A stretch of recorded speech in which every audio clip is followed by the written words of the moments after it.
Hello സുഹൃത്തുക്കളെ, ഇന്ന് രാത്രി നമ്മൾ 1001 രാവുകളിലെ ഏറ്റവും ആവേശകരമായ ഒരു കഥയിലേക്കാണ് പോകുന്നത്. നമ്മൾ ഇന്ന് ചർച്ച ചെയ്യുന്നത് സിൻബാദ് എന്ന വിശ്വപ്രസിദ്ധനായ നാവികൻ്റെ 7 കടൽ യാത്രകളെക്കുറിച്ചാണ്. പണ്ടുകാലത്ത്, അതായത് ഏകദേശം 8-ാം നൂറ്റാണ്ടിലോ 9-ാം നൂറ്റാണ്ടിലോ ബാഗ്ദാദിൽ ജീവിച്ചിരുന്ന ഒരു സാഹസികൻ്റെ കഥയാണിത്. ഇന്നത്തെ ഇറാഖിൻ്റെ തലസ്ഥാനമായ ബാഗ്ദാദ് അന്ന് ലോകത്തിൻ്റെ തന്നെ കേന്ദ്രമായിരുന്നു. അബ്ബാസിദ് ഖലീഫയായിരുന്ന ഹാറൂൺ അൽ റഷീദിൻ്റെ ഭരണകാലത്താണ് ഈ കഥ നടക്കുന്നത് എന്ന് വിശ്വസിക്കപ്പെടുന്നു. വ്യാപാരവും അറിവും കലയും ഒത്തുചേർന്ന ആ സുവർണ കാലഘട്ടത്തിൽ നിന്നാണ് നമ്മുടെ നായകൻ വരുന്നത്. സിൻബാദ് വെറുമൊരു സാങ്കല്പിക കഥാപാത്രമാണോ, അതോ പണ്ട് പേർഷ്യൻ ഉൾക്കടലിലൂടെ സഞ്ചരിച്ചിരുന്ന യഥാർത്ഥ നാവികരുടെ ഒരു സങ്കര രൂപമാണോ എന്നത് ഇന്നും ചരിത്രകാരന്മാർക്കിടയിൽ ഒരു വലിയ തർക്കവിഷയമാണ്. എങ്കിലും ഭീമാകാരമായ തിമിംഗലങ്ങളെ ദ്വീപുകളായി തെറ്റിദ്ധരിച്ചതും, ആകാശത്തോളം പൊക്കമുള്ള പക്ഷികളുടെ കാലിൽ തൂങ്ങി പറന്നതും, രത്നങ്ങൾ നിറഞ്ഞ താഴ്വരയിൽ നിന്ന് രക്ഷപ്പെട്ടതുമെല്ലാം കേൾക്കുമ്പോൾ നമ്മുടെ ഉള്ളിലെ കുട്ടി ഇന്നും ആവേശഭരിതനാകും. ബാഗ്ദാദിലെ പൊടിപിടിച്ച ഒരു തെരുവിൽ തലയിൽ കനത്ത ഭാരവും ചുമന്ന് നടന്നു നീങ്ങുന്ന ഒരു പാവം ചുമട്ടുതൊഴിലാളിയെ സങ്കൽപ്പിക്കുക.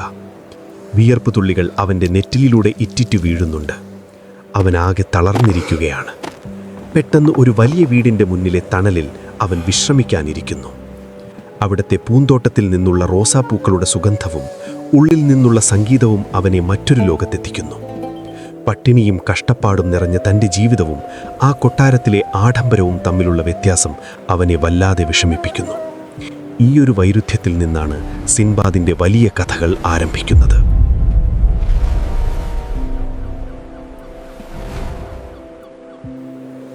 ഒരു മിനിറ്റ് സുഹൃത്തുക്കളെ, കഥ തുടങ്ങുന്നതിന് മുമ്പ് ഒരു കാര്യം.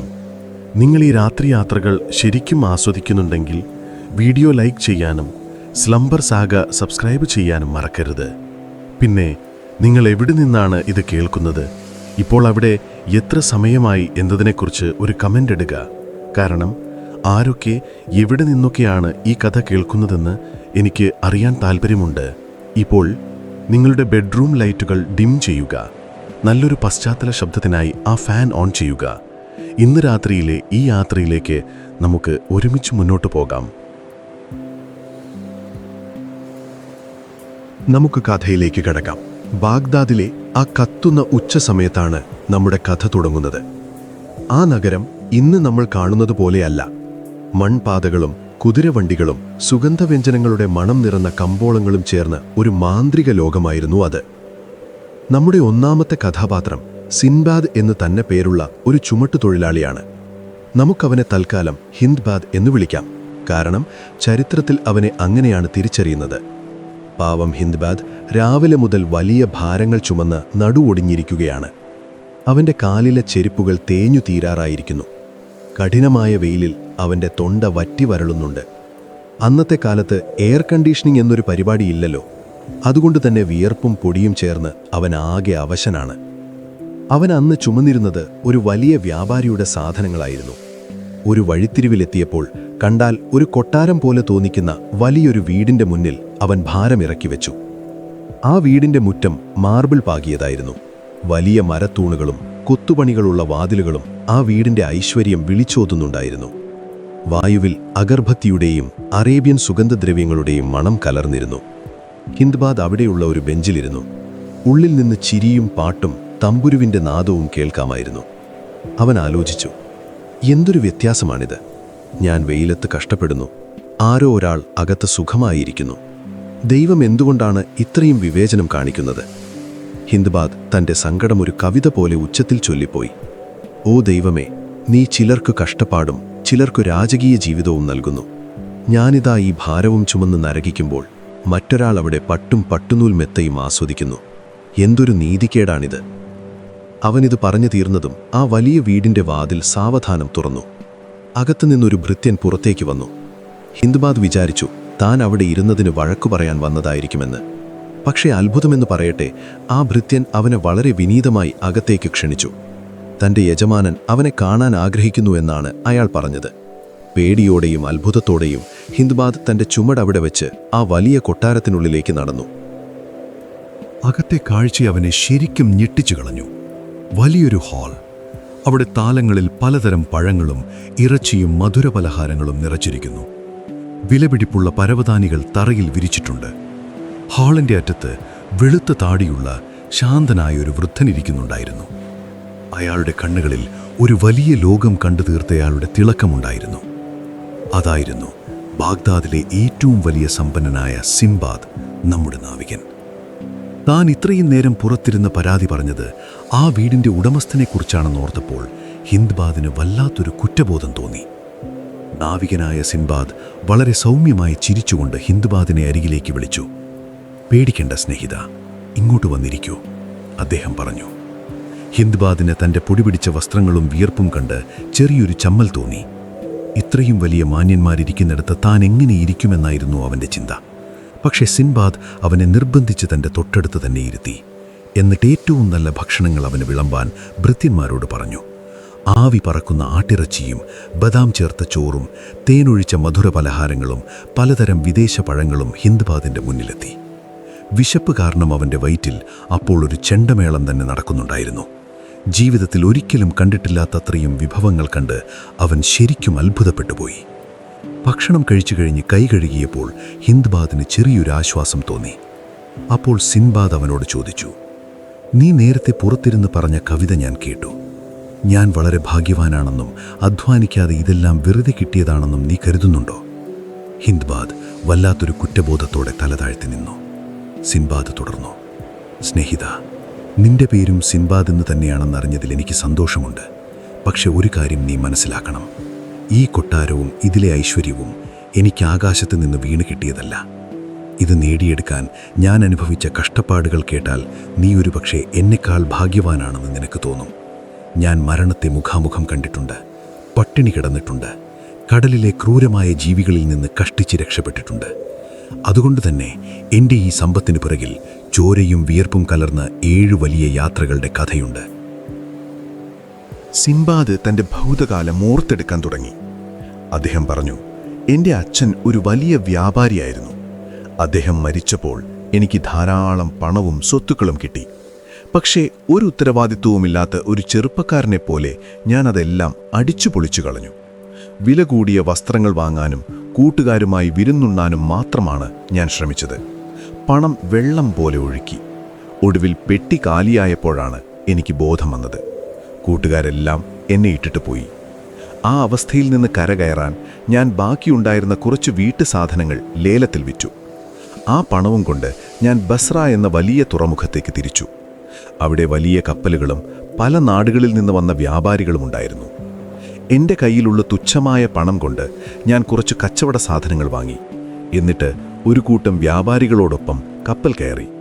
അങ്ങനെയാണ് എൻ്റെ ജീവിതം മാറ്റിമറിച്ച ഒന്നാമത്തെ കടൽ യാത്ര തുടങ്ങുന്നത്.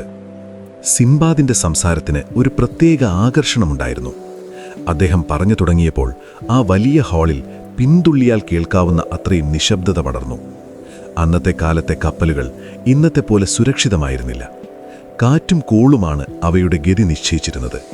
ഒരു ചെറിയ അപകടം പോലും ജീവനെടുക്കാൻ മതിയാവുമായിരുന്നു.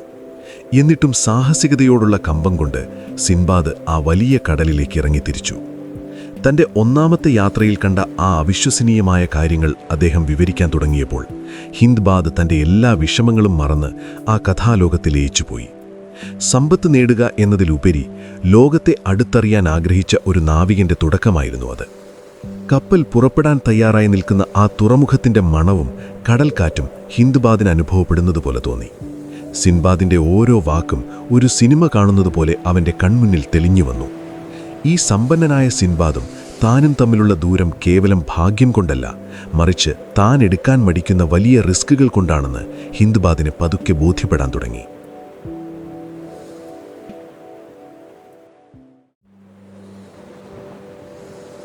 ബാഗ്ദാദിലെ ആ വലിയ ഹാളിലിരിക്കുന്ന ഹിന്ദ്ബാദ് ഇപ്പോൾ തൻ്റെ ചുറ്റുമുള്ള ആഡംബരങ്ങളെക്കാൾ കൂടുതൽ സിൻബാദിൻ്റെ വാക്കുകളിലാണ് ശ്രദ്ധിക്കുന്നത്.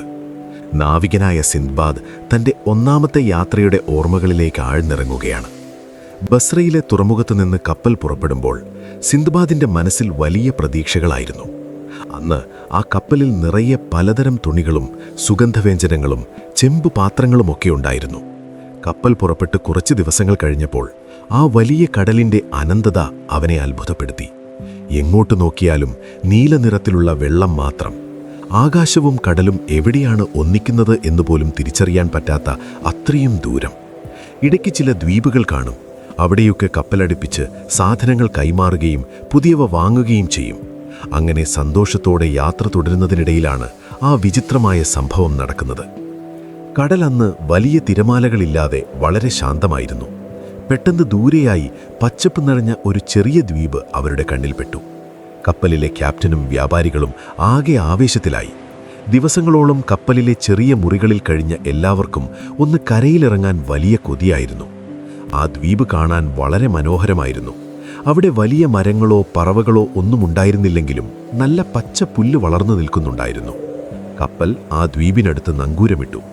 വ്യാപാരികൾ ഓരോരുത്തരായി ദ്വീപിലേക്കിറങ്ങി. സിന്ദ്ബാദും അവരുടെ കൂടെയുണ്ടായിരുന്നു. ചിലർ അവിടെ ഓടി നടന്നു. ചിലർ കടൽ വെള്ളത്തിൽ വസ്ത്രങ്ങൾ അലക്കി.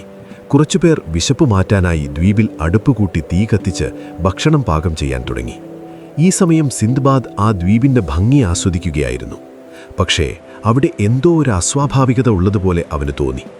സാധാരണ ദ്വീപുകളിൽ കാണാറുള്ള മണ്ണോ കല്ലുകളോ അവിടെ ഉണ്ടായിരുന്നില്ല. പെട്ടെന്ന് ഒരു വലിയ ഭൂകമ്പമുണ്ടായതുപോലെ ആ ദ്വീപ് മൊത്തത്തിലൊന്ന് കുലുങ്ങി. തീ കത്തിച്ചവർ പേടിച്ച് നിലവിളിച്ചു.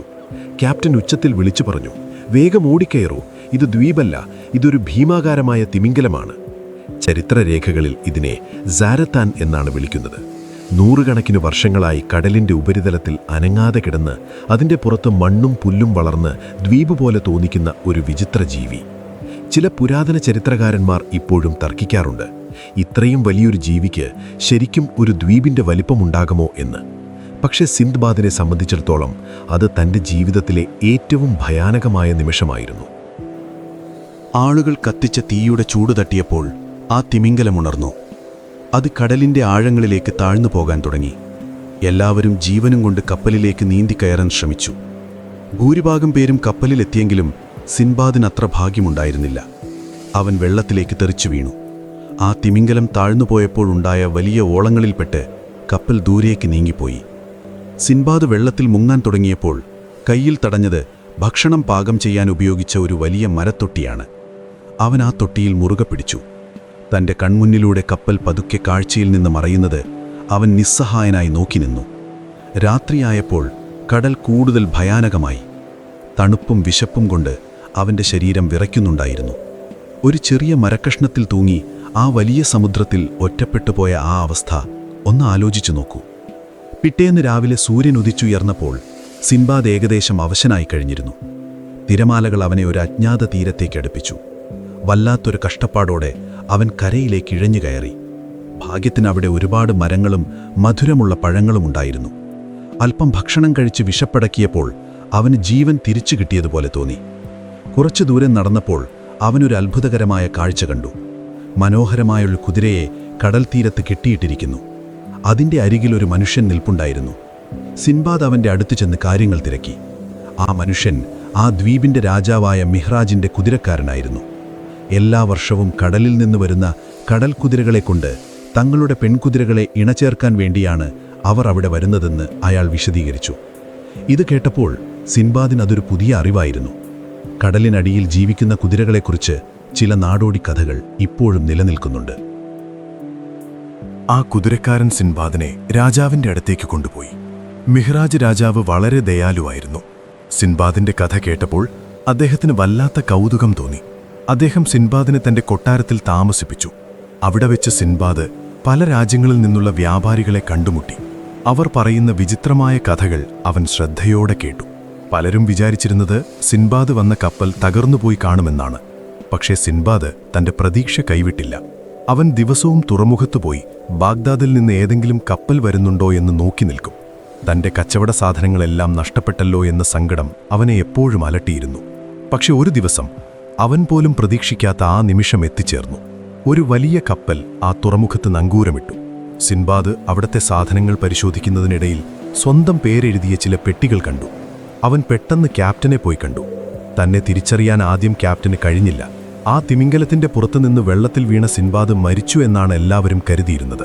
പക്ഷെ സിൻബാദ് തന്റെ പഴയ കഥകളും കപ്പലിലെ മറ്റു വ്യാപാരികളെയും കാണിച്ചപ്പോൾ ക്യാപ്റ്റന് വിശ്വാസമായി. തൻ്റെ സാധനങ്ങളെല്ലാം സുരക്ഷിതമായി കിട്ടിയപ്പോൾ സിൻബാദിന് വലിയ സന്തോഷം തോന്നി. അവൻ ആ സാധനങ്ങളിൽ നിന്ന് ഏറ്റവും വിലപിടിപ്പുള്ള ചിലത് മിഹ്രാജ് രാജാവിന് സമ്മാനമായി നൽകി. രാജാവ് പകരം അതിനേക്കാൾ വലിയ സമ്മാനങ്ങൾ സിൻബാദിനും നൽകി. അങ്ങനെ ആദരവോടും സമ്പത്തോടും കൂടി സിൻബാദ് തൻ്റെ കപ്പലിൽ ബാഗ്ദാദിലേക്ക് തിരിച്ചു. കടലിലെ ആ ഭീകരമായ തിമിംഗലത്തെയും മിഹ്രാജ് രാജാവിൻ്റെ കൊട്ടാരത്തെയും ഓർക്കുമ്പോൾ അവൻ അതൊരു സ്വപ്നം പോലെ തോന്നി. ബാഗ്ദാദിലെത്തിയപ്പോൾ അവൻ ആ സമ്പത്തുപയോഗിച്ച് പാവപ്പെട്ടവരെ സഹായിക്കാനും ഒരു വലിയ വീട് വാങ്ങാനും തീരുമാനിച്ചു. പക്ഷേ ആ യാത്രയിൽ അവന് കിട്ടിയ ഏറ്റവും വലിയ പാഠം അതിജീവനം എന്നതായിരുന്നു. ഹിന്ദ്ബാദിനോട് ഈ കഥ പറയുമ്പോൾ സിൻബാദിൻ്റെ മുഖത്തൊരു പുഞ്ചിരിയുണ്ടായിരുന്നു. കണ്ടോ സ്നേഹിത, എൻ്റെ ആദ്യത്തെ യാത്ര തന്നെ മരണത്തിൻ്റെ വക്കിലായിരുന്നു. എന്നിട്ടും ഞാൻ തോറ്റു പിന്മാറിയില്ല. സിൻബാദ് ഹിന്ദ്ബാദിന് 100 സ്വർണ്ണ നാണയങ്ങൾ നൽകിയിട്ട് പറഞ്ഞു, ഇന്ന് നീ നിന്റെ വീട്ടിലേക്ക് പോകൂ. നാളെ വന്ന് അടുത്ത യാത്രയുടെ കഥ കേൾക്കാം. സന്തോഷത്തോടെയും അത്ഭുതത്തോടെയും ഹിന്ദ്ബാദ് തൻ്റെ വീട്ടിലേക്ക് മടങ്ങി. ഒന്നാമത്തെ യാത്ര തന്നെ ഇത്രയും വലുതാണെങ്കിൽ ബാക്കിയുള്ളവ എങ്ങനെയുള്ളതായിരിക്കും എന്നവൻ ആലോചിച്ചു.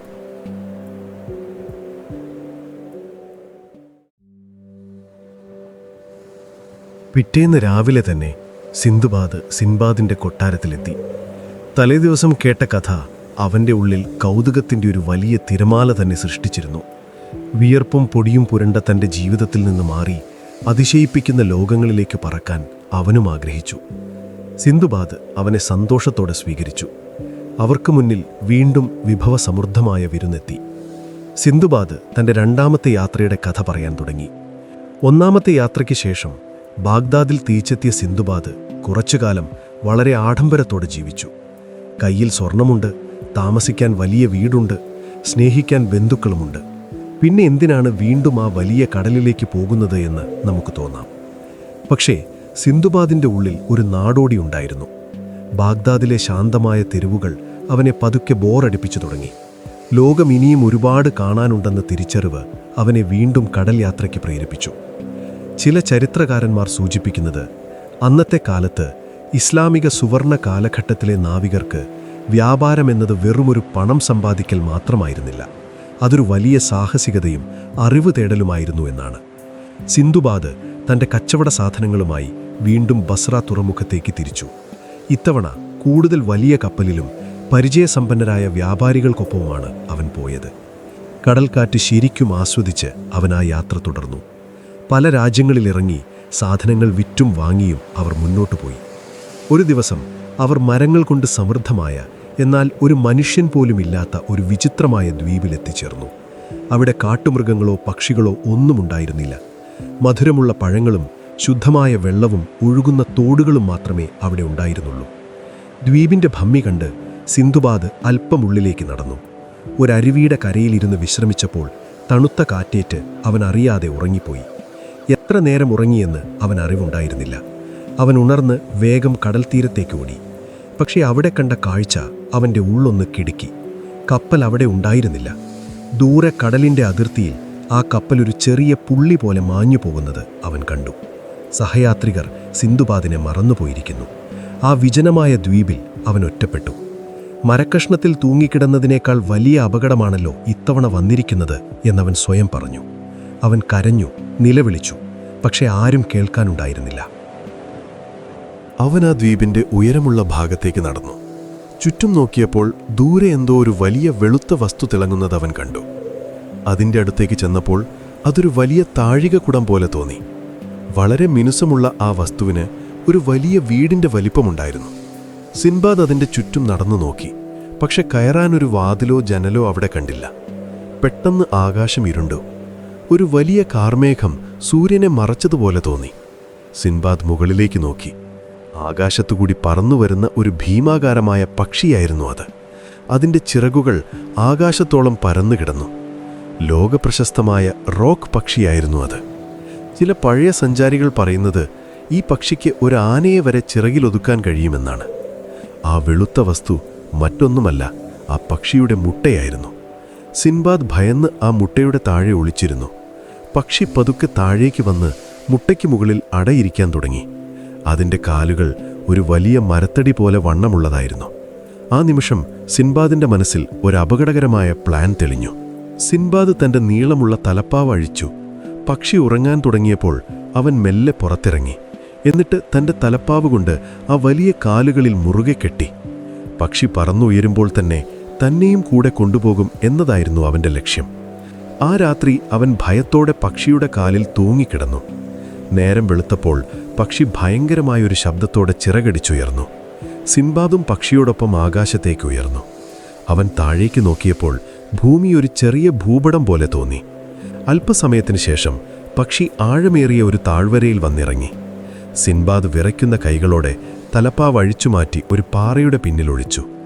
പക്ഷി അവിടെ നിന്ന് ഒരു വലിയ പാമ്പിനെ കൊത്തിക്കൊണ്ട് പറന്നുപോയി. സിൻബാദ് ആ താഴ്വര ഒന്ന് ചുറ്റും നോക്കി. അവൻ ഞെട്ടിപ്പോയി. ആ താഴ്വരയുടെ തറ മുഴുവൻ വലിയ വജ്രങ്ങളും രത്നങ്ങളും കൊണ്ട് നിറഞ്ഞിരിക്കുന്നു. ഓരോന്നിനും ഒരു വലിയ തണ്ണിമത്തൻ്റെ വലിപ്പമുണ്ടായിരുന്നു. പക്ഷേ അവിടുത്തെ സന്തോഷം അധികനേരം നീണ്ടുനിന്നില്ല. ആ താഴ്വരയിൽ ഭീമാകാരമായ പാമ്പുകൾ ഒളിഞ്ഞിരിപ്പുണ്ടായിരുന്നു. പകൽ സമയം ആ പാമ്പുകൾ റോക്ക് പക്ഷികളെ ഭയന്ന് ഗുഹകളിൽ ഒളിച്ചിരിക്കും. രാത്രി പുറത്തിറങ്ങും. സിൻബാദ് ഒരു ചെറിയ ഗുഹയ്ക്കുള്ളിൽ കയറി ഒരു വലിയ കല്ല് വെച്ച് അതിൻ്റെ വാതിലടച്ചു. രാത്രി മുഴുവൻ പാമ്പുകളുടെ സീൽക്കാരം കേട്ട് അവൻ വിറച്ചു നിന്നു. നേരം വെളുത്തപ്പോൾ അവൻ ഗുഹയ്ക്ക് പുറത്തിറങ്ങി. രക്ഷപ്പെടാൻ ഒരു വഴിയുമില്ലാതെ നിൽക്കുമ്പോൾ മുകളിൽ നിന്ന് വലിയൊരു കശാപ്പിറച്ചി കഷ്ണം അവൻ്റെ മുന്നിൽ വന്ന് വീണു. സത്യത്തിൽ അത് വജ്രവ്യാപാരികളുടെ ഒരു തന്ത്രമായിരുന്നു. ആ താഴ്വരയിലേക്ക് മനുഷ്യർക്ക് ഇറങ്ങാൻ കഴിയില്ല. അതുകൊണ്ട് അവർ വലിയ മാംസക്കഷ്ണങ്ങൾ താഴേക്കെറിയും. വജ്രങ്ങൾ ആ മാംസത്തിൽ ഒട്ടിപ്പിടിക്കും. അപ്പോൾ മലമുകളിലിരിക്കുന്ന കഴുകന്മാർ ആ മാംസം കൊത്തിയെടുത്ത് മുകളിലെ അവരുടെ കൂടുള്ള പാറകളിൽ കൊണ്ടുപോയി വയ്ക്കും. വ്യാപാരികൾ അപ്പോൾ ഓടിച്ചെന്ന് കഴുകന്മാരെ ഓടിച്ച് ആ വജ്രങ്ങൾ എടുക്കും. സിൻബാദ് ഇത് കണ്ടപ്പോൾ സന്തോഷിച്ചു. അവൻ തൻ്റെ സഞ്ചിയിൽ കിട്ടാവുന്നത്ര വലിയ വജ്രങ്ങൾ നിറച്ചു. എന്നിട്ട് തൻ്റെ നെഞ്ചോടൊരു വലിയ മാംസക്കഷ്ണം ചേർത്ത് വെച്ച് തലപ്പാവ് കൊണ്ട് കെട്ടി മലർന്നു കിടന്നു. ഒരു വലിയ കഴുകൻ പറന്നുവന്ന് സിൻബാദിനെയും ആ മാംസക്കഷ്ണത്തെയും കൂടെ കൊത്തിയെടുത്ത് മലമുകളിലേക്ക് പറന്നു. മലമുകളിലെത്തിയപ്പോൾ ഒരു വ്യാപാരി വലിയ ശബ്ദമുണ്ടാക്കി കഴുകനെ ഓടിച്ചു. മാംസത്തിനരികിലേക്ക് ഓടിവന്ന അയാൾ അവിടെ ഒരു മനുഷ്യനെ കണ്ട് ഞെട്ടിപ്പോയി. സിൻബാദ് എഴുന്നേറ്റ് നിന്ന് തൻ്റെ കഥ വിവരിച്ചു. അയാൾക്ക് തൻ്റെ സഞ്ചിയിലെ കുറച്ചു വലിയ വജ്രങ്ങൾ സമ്മാനമായി നൽകി. ആ വ്യാപാരിയും കൂട്ടരും സിൻബാദിനെ ആദരവോടെ സ്വീകരിച്ചു. സിൻബാദ് ആ വ്യാപാരികളോടൊപ്പം മാസങ്ങളോളം യാത്ര ചെയ്ത് ഒടുവിൽ ബാഗ്ദാദിൽ എത്തിച്ചേർന്നു. ഈയൊരു യാത്ര കൊണ്ട് തന്നെ അവൻ പഴയതിനേക്കാൾ 10 ഇരട്ടി സമ്പന്നനായി. കഥ കേട്ടിരുന്ന ഹിന്ദ്ബാദിന് ഇത് വിശ്വസിക്കാനേ കഴിഞ്ഞില്ല. സിൻബാദ് വീണ്ടും 100 സ്വർണ്ണ നാണയങ്ങൾ അവന് നൽകി. നാളെയും വരൂ, 3ാം യാത്ര ഇതിലും ഭയാനകമാണ്, സിൻബാദ് പറഞ്ഞു. തൻ്റെ കഷ്ടപ്പാടുകൾക്കിടയിലും സിൻബാദിൻ്റെ സാഹസികത കേട്ട് ഹിന്ദ്ബാദ് പുതിയൊരു ആവേശം കണ്ടെത്തി.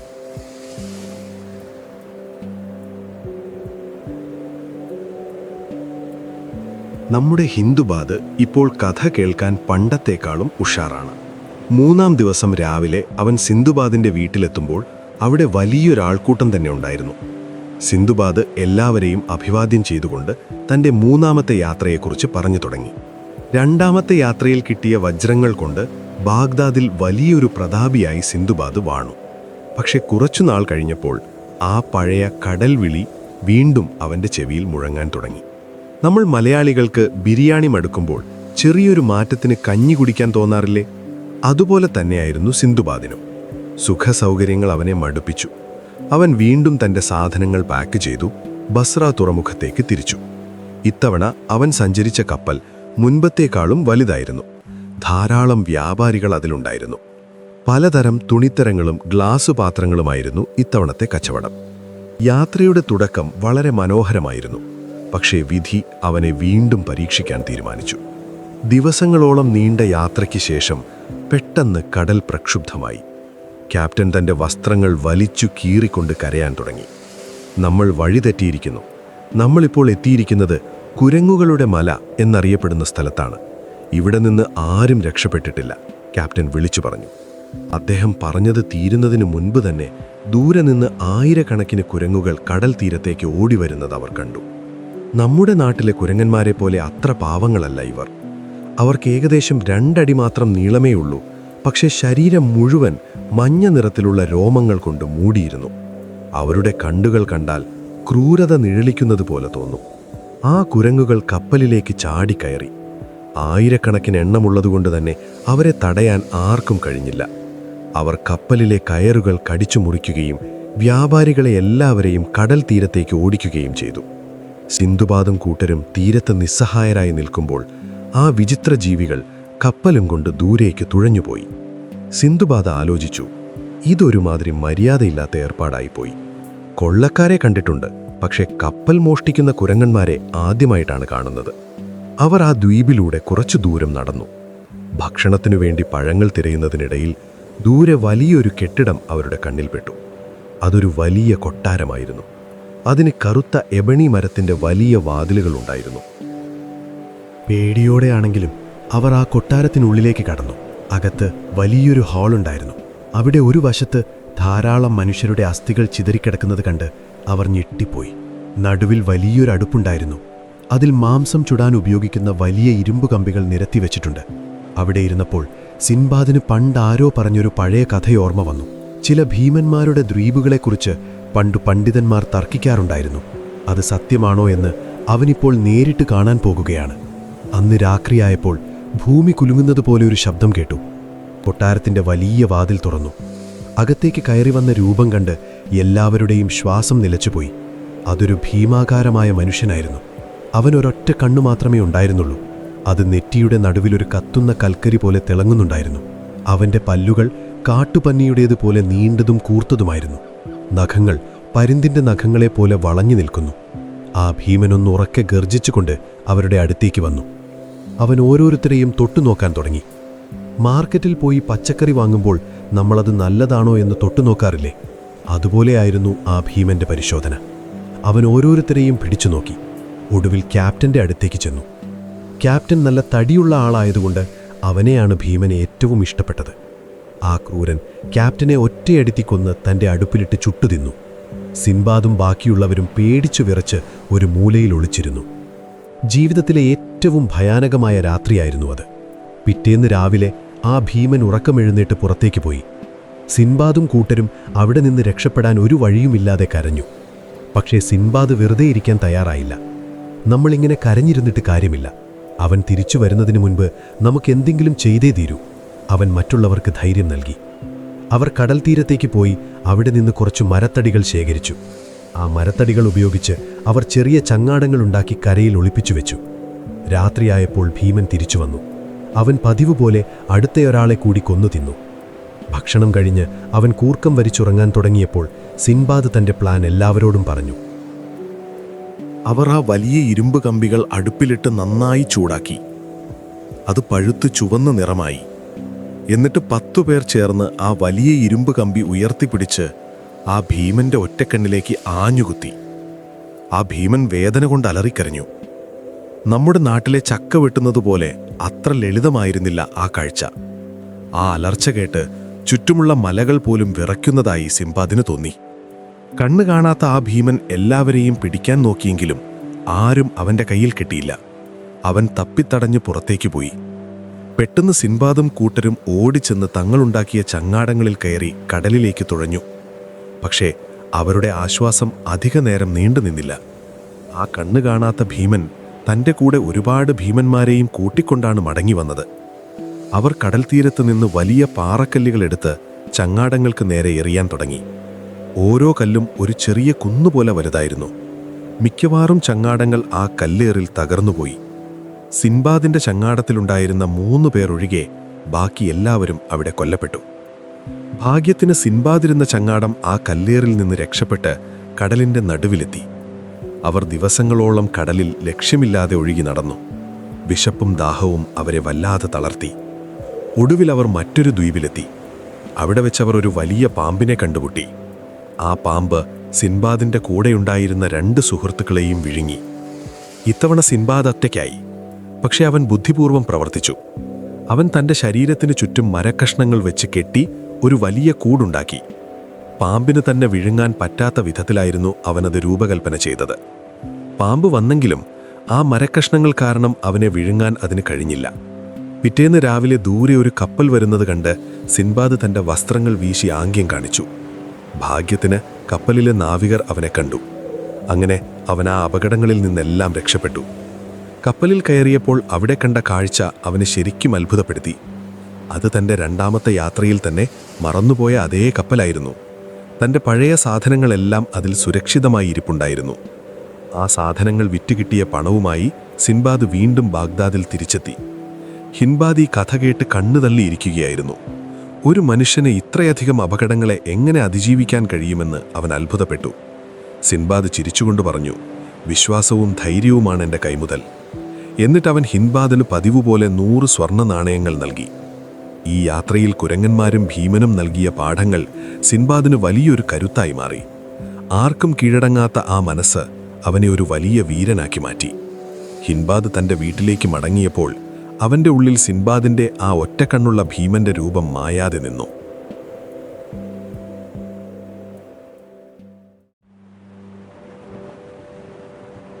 നാലാം ദിവസം രാവിലെ എത്തിയപ്പോൾ ഹിന്ദുബാദിൻ്റെ ഭാവം തന്നെ മാറിയിരുന്നു. വലിയ പണക്കാരെ കാണുമ്പോൾ പണ്ട് തോന്നിയിരുന്ന ആ അസൂയ ഇപ്പോൾ അവനില്ല. അതിനു പകരം തൻ്റെ മുന്നിലിരിക്കുന്ന ഈ മനുഷ്യൻ ഓരോ സ്വർണ്ണ നാണയത്തിനും വേണ്ടി എത്രത്തോളം മരണത്തെ തോൽപ്പിച്ചിട്ടുണ്ടാകും എന്നതിനെക്കുറിച്ചാണ് അവൻ ചിന്തിക്കുന്നത്. സിന്ധുബാദ് പതിവ് പോലെ അവനെ ചേർത്തിരുത്തി. നമ്മുടെ 3-ാം യാത്രയിലെ ആ ഭീകരരൂപിയെ ഓർമ്മയുണ്ടോ? കണ്ണ് കുത്തിപ്പൊട്ടിച്ചപ്പോൾ അവനുണ്ടാക്കിയ ആ ശബ്ദം ഇപ്പോഴും എൻ്റെ കാതിൽ മുഴങ്ങുന്നുണ്ട്. സിന്ധുബാദ് ചിരിച്ചുകൊണ്ട് പറഞ്ഞു. പക്ഷേ എൻ്റെ 4ാമത്തെ യാത്ര ശരിക്കും എന്നെ പഠിപ്പിച്ചത് മനുഷ്യരുടെ വിചിത്രമായ ആചാരങ്ങളെക്കുറിച്ചാണ്. കാട്ടുമൃഗങ്ങളെക്കാൾ ഭയാനകമാണ് ചിലപ്പോൾ മനുഷ്യരുണ്ടാക്കി വെച്ചിരിക്കുന്ന നിയമങ്ങൾ. ബാഗ്ദാദിലെ സുഖജീവിതം കുറച്ചുനാൾ കഴിഞ്ഞപ്പോൾ സിന്ധുബാദിന് വീണ്ടും മടുപ്പായി. ഇത്തവണ അവൻ കുറച്ചുകൂടി തെക്കൻ ദിക്കുകളിലേക്ക് യാത്ര ചെയ്യാൻ തീരുമാനിച്ചു. ധാരാളം ചരക്കുകളുമായി അവൻ കപ്പൽ കയറി. യാത്രയുടെ പകുതി വഴിയിൽ വച്ച് ഭയങ്കരമായ ഒരു ചുഴലിക്കാറ്റുണ്ടായി. കപ്പൽ തകർന്ന് എല്ലാവരും കടലിൽ വീണു. സിന്ധുബാദും കുറച്ചു വ്യാപാരികളും ഒരു മരപ്പലകയിൽ പിടിച്ച് ഒരു ദ്വീപിൻ്റെ തീരത്തെത്തി. അവിടെ കുറച്ചു മനുഷ്യർ അവരെ വളഞ്ഞു. അവർ ആ നഗ്നരായ മനുഷ്യരുടെ അടുത്തേക്ക് സിന്ധുബാദിനെയും കൂട്ടരെയും കൊണ്ടുപോയി. ആ ദ്വീപിലുള്ളവർ അവർക്ക് വിചിത്രമായ ഒരു തരം ഭക്ഷണം നൽകി. അത് കഴിച്ചവർക്കെല്ലാം പെട്ടെന്ന് ഭ്രാന്ത് പിടിക്കുന്നത് പോലെ തോന്നി. അവർ ആഹാരത്തിനു വേണ്ടി എന്തും ചെയ്യാൻ തയ്യാറായി. സത്യത്തിൽ ആ ദ്വീപുവാസികൾ മനുഷ്യരെ തീറ്റിപ്പോറ്റി തടിപ്പിക്കുകയായിരുന്നു. എന്നിട്ട് അവരെ കൊന്നു തിന്നാനായിരുന്നു അവരുടെ പ്ലാൻ. സിന്ധുബാദ് ആ ഭക്ഷണം കഴിച്ചില്ല. അവൻ പട്ടിണി കിടന്ന് ശരീരം മെലിയിച്ചു. തടിച്ചവർ ഓരോരുത്തരായി ആ വിചിത്ര മനുഷ്യരുടെ ഇരകളായി മാറിയപ്പോൾ മെലിഞ്ഞുണങ്ങിയ സിന്ധുബാദിനെ അവർ ശ്രദ്ധിച്ചതേയില്ല. അങ്ങനെ ഒരു ദിവസം അവൻ അവിടെ നിന്ന് രക്ഷപ്പെട്ട് ഒരു കാട്ടിലൂടെ ഓടി. ദിവസങ്ങളോളം നടന്ന അവൻ മറ്റൊരു തീരത്തെത്തി. അവിടെ ചില മനുഷ്യർ കുരുമുളക് ശേഖരിക്കുന്നത് അവൻ കണ്ടു. അവർ സിന്ധുബാദിനെ അവരുടെ രാജാവിൻ്റെ അടുത്തേക്ക് കൊണ്ടുപോയി. ആ രാജ്യം വളരെ വികസിതമായിരുന്നു. പക്ഷേ അവിടെ ഒരു വിചിത്രമായ കാര്യം സിന്ധുബാദ് ശ്രദ്ധിച്ചു. അവിടുത്തെ രാജാവായാലും പണക്കാരനായാലും കുതിരപ്പുറത്ത് കയറുമ്പോൾ വെറും പുറത്താണിരിക്കുന്നത്. നമ്മൾ ഇന്ന് കാണുന്നത് പോലെയുള്ള കടിഞ്ഞാണോ ഇരിപ്പിടമോ അവർക്കില്ലായിരുന്നു. ചില ചരിത്രകാരന്മാർ ഇന്നും അത്ഭുതപ്പെടാറുണ്ട്. ഇത്രയും വലിയൊരു സംസ്കാരം ഉണ്ടായിരുന്നിട്ടും അവർക്ക് എന്തുകൊണ്ട് ഒരു സാഡിൽ ഉണ്ടാക്കാൻ തോന്നിയില്ല എന്ന്. സിൻബാദ് തൻ്റെ ബുദ്ധി അവിടെ ഉപയോഗിച്ചു. അവനൊരു നല്ല തച്ചനെ വിളിച്ച് മരത്തിൽ ഒരു ഇരിപ്പിടം ഉണ്ടാക്കിപ്പിച്ചു. എന്നിട്ട് ഒരു തോൽ കൊല്ലനെ കൊണ്ട് അത് മൃദുവായ തോൽ കൊണ്ട് പൊതിഞ്ഞു. മനോഹരമായൊരു കുതിരച്ചമ്മട്ടിയും കടിഞ്ഞാണും അവൻ നിർമ്മിച്ചു. ഇത് കണ്ട രാജാവ് അക്ഷരാർത്ഥത്തിൽ ഞെട്ടിപ്പോയി. ആ ഇരിപ്പിടത്തിലിരുന്ന് കുതിരയോടിച്ചപ്പോൾ രാജാവിന് വലിയ സുഖം തോന്നി. അദ്ദേഹം സിൻബാദിന് ഒരുപാട് സമ്മാനങ്ങൾ നൽകി. അങ്ങനെ ആ രാജ്യത്തെ പ്രധാനപ്പെട്ടൊരു വ്യക്തിയായി സിൻബാദ് മാറി. ഓർമ്മയുണ്ടോ, 1ാമത്തെ യാത്രയിൽ രാജാവിനെ സഹായിച്ച ആ പഴയ കുതിരക്കാരനെ? അതിനേക്കാൾ വലിയൊരു അംഗീകാരമാണ് സിൻബാദിന് ഇവിടെ കിട്ടിയത്. ന്യായമായി പറഞ്ഞാൽ സിൻബാദിന് അവിടെ സന്തോഷമായി കഴിയാമായിരുന്നു. പക്ഷേ രാജാവ് അവനോടൊരു കാര്യം ആവശ്യപ്പെട്ടു. നീ ഇവിടെ തന്നെ സ്ഥിരതാമസമാക്കണം. അതുകൊണ്ട് നമ്മുടെ നാട്ടിലെ ഏറ്റവും സുന്ദരിയും പണക്കാരിയുമായൊരു പെൺകുട്ടിയെ നീ വിവാഹം കഴിക്കണം. സിൻബാദിനത് നിരസിക്കാൻ കഴിഞ്ഞില്ല. അങ്ങനെ അവൻ ആ നാട്ടിലെ ഒരു പ്രഭുവി പത്നിയെ വിവാഹം കഴിച്ചു. അവർ തമ്മിൽ വലിയ സ്നേഹത്തിലായി. പക്ഷേ ആ നാട്ടിലെ ഒരു ക്രൂരമായ നിയമത്തെക്കുറിച്ച് അപ്പോഴും സിൻബാദ് അറിഞ്ഞിരുന്നില്ല. ഒരിക്കൽ അവൻ്റെ അയൽവാസിയുടെ ഭാര്യ മരിച്ചു. സിൻബാദ് അവനെ ആശ്വസിപ്പിക്കാൻ ചെന്നപ്പോൾ ആ മനുഷ്യൻ കരഞ്ഞുകൊണ്ട് പറഞ്ഞു, എൻ്റെ ജീവിതം അവസാനിച്ചു.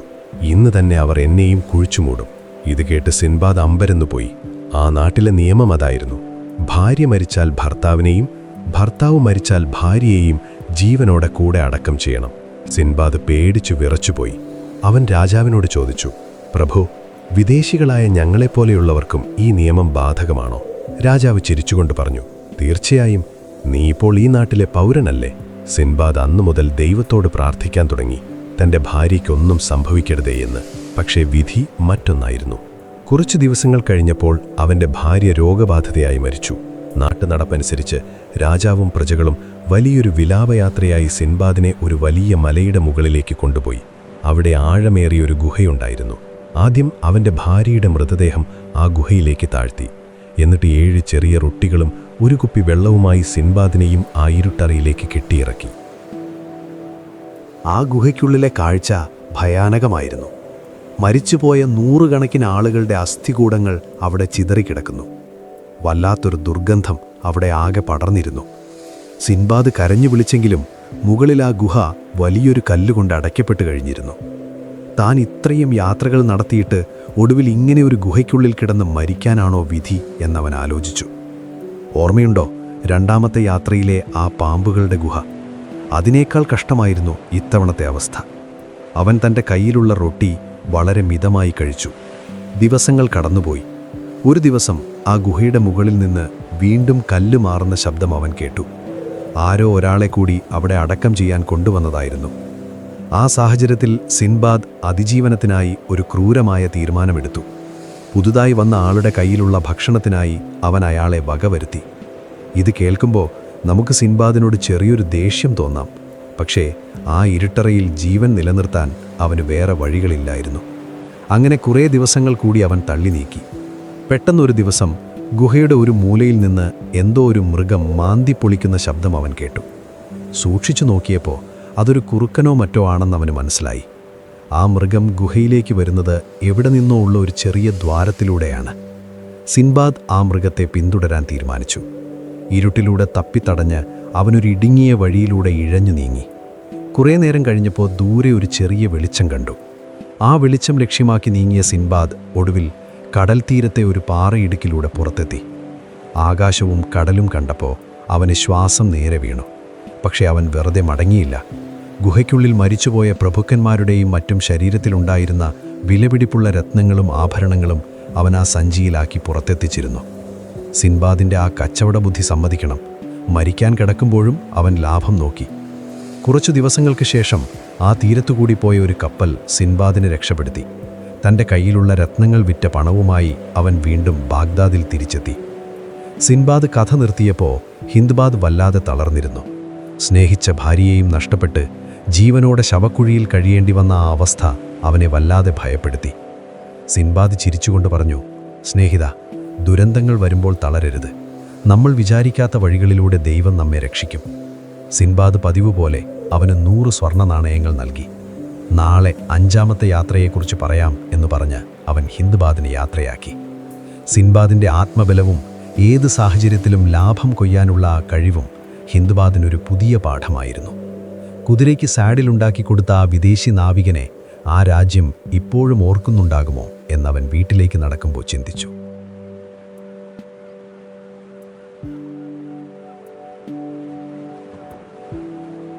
5ാം ദിവസം നേരം വെളുത്തപ്പോൾ ഹിന്ദ്ബാദ് വല്ലാത്തൊരു ആവേശത്തിലായിരുന്നു. മരണക്കുഴിയിൽ നിന്ന് രക്ഷപ്പെട്ട സിന്ദ്ബാദിൻ്റെ ബുദ്ധിശക്തി അവനെ അത്ഭുതപ്പെടുത്തിയിരുന്നു. സിന്ദ്ബാദിൻ്റെ വീടിന് മുന്നിലെത്തിയപ്പോൾ ഇത്തവണ ഹിന്ദ്ബാദ് കണ്ടത് പഴയതിനേക്കാൾ വലിയൊരു ഒരുക്കമാണ്. സിന്ദ്ബാദ് ശാന്തനായിരുന്നു. തൻ്റെ 5ാമത്തെ സാഹസികത പങ്കുവയ്ക്കാൻ തയ്യാറായി. സ്നേഹിത, കഴിഞ്ഞ യാത്രയിലെ ആ ഗുഹയിലെ ഇരുട്ട് എനിക്ക് തന്നത് വലിയൊരു പാഠമാണ്. പക്ഷേ ഇത്തവണ ഞാൻ തോൽക്കാൻ പോകുന്നത് ഒരു മനുഷ്യനോടല്ല, മറിച്ച് കടലിലെ ഒരു വിചിത്രമായ ജന്മത്തോടാണ്. ചിലപ്പോൾ നമ്മൾ കരുണ കാണിക്കുന്നത് തന്നെ നമുക്ക് വിനയായി മാറാറുണ്ട്, സിന്ദ്ബാദ് തൻ്റെ കഥയുടെ മുഖവുരയായി പറഞ്ഞു. ബാഗ്ദാദിലെ സമ്പന്നതയിൽ കുറച്ചുകാലം കഴിഞ്ഞപ്പോൾ സിന്ദ്ബാദിൻ്റെ കാലുകൾക്ക് വീണ്ടും തരിപ്പ് തുടങ്ങി. ഇത്തവണ അവൻ മറ്റാരുടെയെങ്കിലും കപ്പലിൽ ഒരു യാത്രക്കാരനായി പോകാൻ ആഗ്രഹിച്ചില്ല. സ്വന്തമായി ഒരു കപ്പൽ പണിയാൻ അവൻ തീരുമാനിച്ചു. വലിയ ഈട്ടിത്തടികളും പട്ടുനൂൽ പായകളും ഉപയോഗിച്ച് അവൻ അതിമനോഹരമായൊരു കപ്പൽ നിർമ്മിച്ചു. അതിലൊരു വലിയ കപ്പിത്താനെയും നാവികരെയും അവൻ ജോലിക്കെടുത്തു. സ്വന്തം കപ്പലിൽ യജമാനനായി യാത്ര തുടങ്ങുന്നതിൻ്റെ ഒരു ഗമ ഒന്ന് ആലോചിച്ചു നോക്കൂ. ഒരുപാട് വ്യാപാരികൾ അവരുടെ ചരക്കുകളുമായി സിന്ദ്ബാദിൻ്റെ കപ്പലിൽ കയറി. യാത്ര വളരെ ഉഷാറായി മുന്നോട്ടു പോയി. പല ദ്വീപുകളിലും അവർ കച്ചവടം നടത്തി. അങ്ങനെയിരിക്കെ ഒരു ദിവസം അവർ മനുഷ്യവാസമില്ലാത്ത ഒരു വലിയ ദ്വീപിലെത്തി. അവിടെ സിന്ദ്ബാദ് മരങ്ങൾക്കിടയിൽ വിശ്രമിക്കുമ്പോൾ കപ്പലിലെ ചില നാവികർ ആവേശത്തോടെ ഓടി വരുന്നത് കണ്ടു. അവർ അവിടെ വലിയൊരു വെളുത്ത വസ്തു കണ്ടു എന്നാണ് പറഞ്ഞത്. രണ്ടാമത്തെ യാത്രയിലെ ആ റോക്ക് പക്ഷിയുടെ മുട്ടയെക്കുറിച്ച് സിന്ദുബാദ് അപ്പോൾ തന്നെ അവരോട് പറഞ്ഞു. അതിൽ തൊട്ടുപോകരുത്, അത് അപകടമാണ് എന്ന് സിന്ദുബാദ് വിലക്കിയെങ്കിലും ആ വിവരദോഷികൾ അത് കേട്ടില്ല. അവർ വലിയ പാറക്കല്ലുകൾ കൊണ്ട് ആ മുട്ട തകർന്നെറിഞ്ഞു. മുട്ടയ്ക്കുള്ളിൽ നിന്ന് പാതി വിരിഞ്ഞ പക്ഷിക്കുഞ്ഞ് കരയാൻ തുടങ്ങി. നാവികരതിനെ കൊന്ന് അതിൻ്റെ മാംസം ചുട്ടുതിന്നു. ഇത് കണ്ട സിന്ദുബാദ് ശരിക്കും ഭയന്നുപോയി. പക്ഷി അമ്മ തിരിച്ചു വന്നാലുണ്ടാകുന്ന പ്രത്യാഘാതം അവന് നന്നായി അറിയാമായിരുന്നു. പെട്ടെന്ന് ആകാശം ഇരുണ്ടു. ദൂരെ നിന്ന് 2 വലിയ മേഘങ്ങൾ വരുന്നതുപോലെ തോന്നി. സത്യത്തിൽ അതാ വലിയ റോക്ക് പക്ഷികളായിരുന്നു. അവർ തങ്ങളുടെ മുട്ട തകർന്നത് കണ്ട് ഭീകരമായി അലറി. സിൻബാദ് എല്ലാവരോടും വേഗം കപ്പലിൽ കയറാൻ പറഞ്ഞു. അവർ കപ്പൽ വേഗത്തിൽ കടലിലേക്ക് ഇറക്കി. പക്ഷേ ആ പക്ഷികൾ അവരെ വിടാൻ തയ്യാറായിരുന്നില്ല. ഓരോ പക്ഷിയും ഒരു വലിയ കുന്നുപോലെ വലിപ്പമുള്ള പാറക്കല്ലുകൾ തങ്ങളുടെ നഖങ്ങളിൽ പിടിച്ചിട്ടുണ്ടായിരുന്നു. അവർ കപ്പലിന് മുകളിലെത്തി ആ കല്ലുകൾ താഴേക്കിട്ടു. ഒന്നാമത്തെ കല്ല് കപ്പലിന് തൊട്ടടുത്ത് കടലിൽ വീണു. അത് കാരണമുണ്ടായ വലിയ തിരമാലയിൽ കപ്പലൊന്നുലഞ്ഞു. പക്ഷേ രണ്ടാമത്തെ പക്ഷി കൃത്യമായി കപ്പലിന്റെ നടുവിലേക്ക് തന്നെ കല്ലിട്ടു. കപ്പൽ 2ആയി പിളർന്നു. എല്ലാവരും കടലിൽ വീണു. സിൻബാദ് കഷ്ടപ്പെട്ട ഒരു പലകയിൽ പിടിച്ച് നീന്തി. ഒരുപാട് നേരം നീന്തിയ ശേഷം അവൻ വളരെ മനോഹരമായ ഒരു ദ്വീപിന്റെ തീരത്തെത്തി. അവിടെ വായുവിൽ പൂക്കളുടെയും പഴങ്ങളുടെയും സുഗന്ധമായിരുന്നു. നല്ല തെളിഞ്ഞ അരുവികളും അവിടെ ഉണ്ടായിരുന്നു. വിശപ്പും ദാഹവും മാറ്റിയ ശേഷം സിൻബാദ് ആ ദ്വീപ് ചുറ്റിക്കാണാൻ തീരുമാനിച്ചു. അല്പം ദൂരം നടന്നപ്പോൾ ഒരരുവിയുടെ കരയിൽ ഒരു വൃദ്ധൻ ഇരിക്കുന്നത് അവൻ കണ്ടു. ആ മനുഷ്യൻ വല്ലാതെ തളർന്നിരിക്കുന്നതുപോലെ തോന്നി. അയാൾക്ക് സംസാരിക്കാൻ കഴിയുന്നില്ലായിരുന്നു. പക്ഷെ സിൻബാദിനെ കണ്ടപ്പോൾ ആംഗ്യത്തിലൂടെ എന്തോ സഹായം ആവശ്യപ്പെട്ടു. തന്നെ ആ അരുവി കടക്കാൻ സഹായിക്കുമോ എന്നായിരുന്നു അയാളുടെ അപേക്ഷ. പാവം തോന്നി സിൻബാദ് ആ വൃദ്ധനെ തൻ്റെ തോളിലേക്കെടുത്തു. അവിടെയാണ് സിൻബാദിന്റെ ജീവിതത്തിലെ ഏറ്റവും വലിയ അബദ്ധം സംഭവിക്കുന്നത്. സിൻബാദ് ആ വൃദ്ധനെ തോളിലേറ്റിക്കൊണ്ട് അരുവി കടന്നു. അക്കരെ എത്തിയപ്പോൾ വൃദ്ധനെ താഴെ ഇറക്കാൻ അവൻ ശ്രമിച്ചു. പക്ഷേ ആ കിളവൻ തൻ്റെ കാലുകൾ സിൻബാദിന്റെ കഴുത്തിന് ചുറ്റും പാമ്പിനെ പോലെ മുറുക്കി. ആ കാലുകൾക്ക് ഒരു കരുത്തൻ ഗുസ്തിക്കാരന്റെ കരുത്തുണ്ടായിരുന്നു. ആ മനുഷ്യന്റെ തൊലി ഒരു മരത്തിന്റെ തൊലി പോലെ കടുപ്പമുള്ളതായിരുന്നു എന്ന് സിൻബാദിന് തോന്നി. ചരിത്രത്തിൽ ഇയാളെ കടൽ കിളവൻ അഥവാ old man of the sea എന്നാണ് വിളിക്കുന്നത്. ചില പണ്ഡിതന്മാർ പറയുന്നത് ഇയാൾ ഒരു പിശാചാണെന്നാണ്. മറ്റു ചിലർ ഇതൊരു വിചിത്രമായ വാനരനാണെന്നും കരുതിപ്പോന്നു. അവൻ സിൻബാദിന്റെ കഴുത്തിലിരുന്നുകൊണ്ട് അവന്റെ ചെവിയിൽ പിടിച്ചു തിരിച്ചു. സിൻബാദിന് ശ്വാസം മുട്ടാൻ തുടങ്ങി. അവൻ നിലത്തു വീണെങ്കിലും കിളവൻ പിടിവിട്ടില്ല. ദിവസങ്ങളോളം സിൻബാദ് ആ കിഴവനെ ചുമന്നു നടന്നു. അവനെക്കൊണ്ട് കിഴവൻ പഴങ്ങൾ പറിച്ചുകൊടുത്തു, മലമൂത്ര വിസർജനം നടത്തിച്ചു. സിൻബാദിന്റെ പുറം വേദന കൊണ്ട് പൊട്ടിപ്പോകുന്നതുപോലെ തോന്നി. രാത്രി ഉറങ്ങുമ്പോൾ പോലും ആ കിളവൻ സിൻബാദിന്റെ കഴുത്തിൽ നിന്ന് ഇറങ്ങിയില്ല. ഇതിനേക്കാൾ ഭേദം ആ ഭീമന്റെ കയ്യിൽ പെടുന്നതായിരുന്നു എന്ന് സിൻബാദ് സ്വയം ശപിച്ചു. രക്ഷപ്പെടാൻ ഒരു വഴിയും അവന്റെ മുന്നിലുണ്ടായിരുന്നില്ല. ഒടുവിൽ സിൻബാദ് ഒരു ബുദ്ധി പ്രയോഗിച്ചു. അവൻ ആ ദ്വീപിൽ ഒരുപാട് മുന്തിരിവള്ളികൾ വളർന്നു നിൽക്കുന്നത് കണ്ടു. സിൻബാദ് കുറച്ച് വലിയ ചുരക്കകൾ എടുത്തു. അവയ്ക്കുള്ളിലെ കാമ്പു മാറ്റി ഉണക്കിയെടുത്തു. എന്നിട്ട് ആ മുന്തിരിപ്പഴങ്ങൾ പിഴിഞ്ഞ് ആ ചുരക്കയ്ക്കുള്ളിലാക്കി. വെയിലത്ത് കുറച്ച് ദിവസം വെച്ചപ്പോൾ അത് നല്ല വീഞ്ഞായി മാറി. ഒരു ദിവസം സിൻബാദ് ആ വീഞ്ഞു കുടിച്ച് സന്തോഷിക്കുന്നത് കണ്ടപ്പോൾ കിളവന് വലിയ കൗതുകം. അവൻ സിൻബാദിന്റെ കയ്യിൽ നിന്ന് ആ പാത്രം വാങ്ങി ഒറ്റ വലിക്ക് കുടിച്ചു. അല്പനേരം കഴിഞ്ഞപ്പോൾ വീഞ്ഞിന്റെ ലഹരിയിൽ കിളവൻ പാട്ടുപാടാനും ആടാനും തുടങ്ങി. അവന്റെ പിടി പതുക്കെ അയഞ്ഞു. സിൻബാദ് കിട്ടിയ അവസരത്തിൽ ആ കിളവനെ തോളിൽ നിന്ന് കുടഞ്ഞു താഴെയിട്ടു. എന്നിട്ടൊരു വലിയ കല്ലെടുത്ത് അവനെ എന്നേക്കുമായി തീർത്തു കളഞ്ഞു. അങ്ങനെ വലിയൊരു ശലഭത്തിൽ നിന്ന് സിൻബാദ് രക്ഷപ്പെട്ടു. അവൻ വീണ്ടും കടൽ തീരത്തേക്ക് നടന്നു. അവിടെ ചില വ്യാപാരികൾ കപ്പലിൽ നിന്നിറങ്ങുന്നത് അവൻ കണ്ടു. അവർ സിൻബാദിനെ കണ്ട് അത്ഭുതപ്പെട്ടു. ആ കടൽക്കിളവന്റെ കയ്യിൽ പെട്ടിട്ട് ആരും ഇതുവരെ ജീവനോടെ രക്ഷപ്പെട്ടിട്ടില്ല എന്നവർ പറഞ്ഞു. ആ വ്യാപാരികൾ സിൻബാദിനെ അവരുടെ കൂടെ കൂട്ടി. അവർ കുരങ്ങുകളുടെ നഗരത്തിൽ എത്തിച്ചേർന്നു. അവിടുത്തെ നാട്ടുകാർ കുരങ്ങുകളെ കൊണ്ട് നാളികേരം പറിക്കുന്ന ഒരു വിദ്യ സിൻബാദിന് കാണിച്ചു കൊടുത്തു. അവർ കുരങ്ങുകൾക്ക് നേരെ കല്ലെറിയും. അപ്പോൾ ദേഷ്യം വരുന്ന കുരങ്ങുകൾ മുകളിൽ നിന്ന് തേങ്ങകൾ പറിച്ച് താഴേക്കെറിയും. സിൻബാദും ഇതുതന്നെ ചെയ്തു. കുറേ തേങ്ങകൾ ശേഖരിച്ച് അവനത് വിറ്റു. ആ പണം കൊണ്ടവൻ മുത്തുകളും സുഗന്ധദ്രവ്യങ്ങളും വാങ്ങി. അങ്ങനെ 5ാമത്തെ യാത്രയും വിജയകരമായി പൂർത്തിയാക്കി സിൻബാദ് ബാഗ്ദാദിൽ മടങ്ങിയെത്തി. ഈ കഥ കേട്ടപ്പോൾ ഹിന്ദുബാദിന് വലിയൊരു സത്യം മനസ്സിലായി. വെറും ശാരീരിക ബലത്തേക്കാൾ വലുതാണ് ബുദ്ധിശക്തിയെന്ന്. സിൻബാദ് പതിവുപോലെ അവന് 100 സ്വർണ്ണ നാണയങ്ങൾ സമ്മാനിച്ചു. നാളെയും വരൂ. 6ാമത്തെ യാത്ര ഒരു മരണയാത്ര തന്നെയായിരുന്നു. സിൻബാദ് തൻ്റെ കണ്ണുകൾ അടച്ചുകൊണ്ട് പറഞ്ഞു. ഹിന്ദുബാദ് തൻ്റെ വീട്ടിലേക്ക് നടക്കുമ്പോൾ തൻ്റെ കഴുത്തിൽ ആരെങ്കിലും കയറിയിരിക്കുന്നുണ്ടോ എന്ന് ഇടയ്ക്കിടെ തിരിഞ്ഞു നോക്കുന്നുണ്ടായിരുന്നു. സിൻബാദിൻ്റെ ആ വിചിത്രമായ ജീവിതം അവനെ വല്ലാതെ ചിന്തിപ്പിച്ചു കളഞ്ഞു.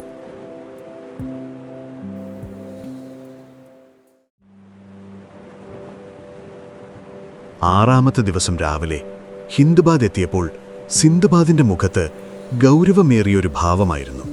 ഇന്ന് ഞാൻ പറയാൻ പോകുന്ന കഥ കേൾക്കുമ്പോൾ നിനക്ക് തോന്നും എനിക്ക് ഭ്രാന്താണെന്ന്. 5ാം യാത്രയിലെ ആ കടൽക്കിളവന്റെ കഴുത്തിലെ പിടിയിൽ നിന്ന് രക്ഷപ്പെട്ടപ്പോൾ ഞാൻ കരുതിയതാണ് ഇനി ഒരിക്കലും കടൽ കാണില്ലെന്ന്. പക്ഷേ വിധിക്കെന്നെക്കൊണ്ട് മറ്റൊരു വലിയ പാഠം കൂടി പഠിപ്പിക്കാനുണ്ടായിരുന്നു. സിന്ധുബാദ് പറഞ്ഞു തുടങ്ങി. ബാഗ്ദാദിലെ സുഖസൗകര്യങ്ങൾ സിന്ധുബാദിനെ വീണ്ടും അസ്വസ്ഥനാക്കി. ഈ ലോകം ഇത്ര വലുതാണെങ്കിൽ ഞാൻ എന്തിനാണ് ഈ ചെറിയ നഗരത്തിൽ ഒതുങ്ങിക്കൂടുന്നത് എന്ന ചിന്ത അവനെ വേട്ടയാടി. അങ്ങനെ അവൻ തൻ്റെ ജീവിതത്തിലെ 6ാമത്തെ വലിയ യാത്രയ്ക്ക് തയ്യാറെടുത്തു. ഇത്തവണ കുറച്ചുകൂടി അകലെയുള്ള രാജ്യങ്ങളിലേക്ക് വ്യാപാരം നടത്താനാണ് സിന്ധുബാദ് തീരുമാനിച്ചത്. അവൻ തൻ്റെ സാധനങ്ങളുമായി ഒരു കപ്പൽ കയറി. യാത്ര ആരംഭിച്ച് മാസങ്ങൾ പിന്നിട്ടു. ഒരു ദിവസം കപ്പലിലെ ക്യാപ്റ്റൻ തൻ്റെ തലപ്പാവഴിച്ച് താഴെയിട്ട് കരയാൻ തുടങ്ങി. നമ്മുടെ വിധി കുറിക്കപ്പെട്ടിരിക്കുന്നു. നമ്മളിപ്പോൾ എത്തിയിരിക്കുന്നത് കപ്പലുകളെ വലിച്ചെടുപ്പിക്കുന്ന ഒരു വലിയ പർവ്വതത്തിൻ്റെ അടുത്താണ്.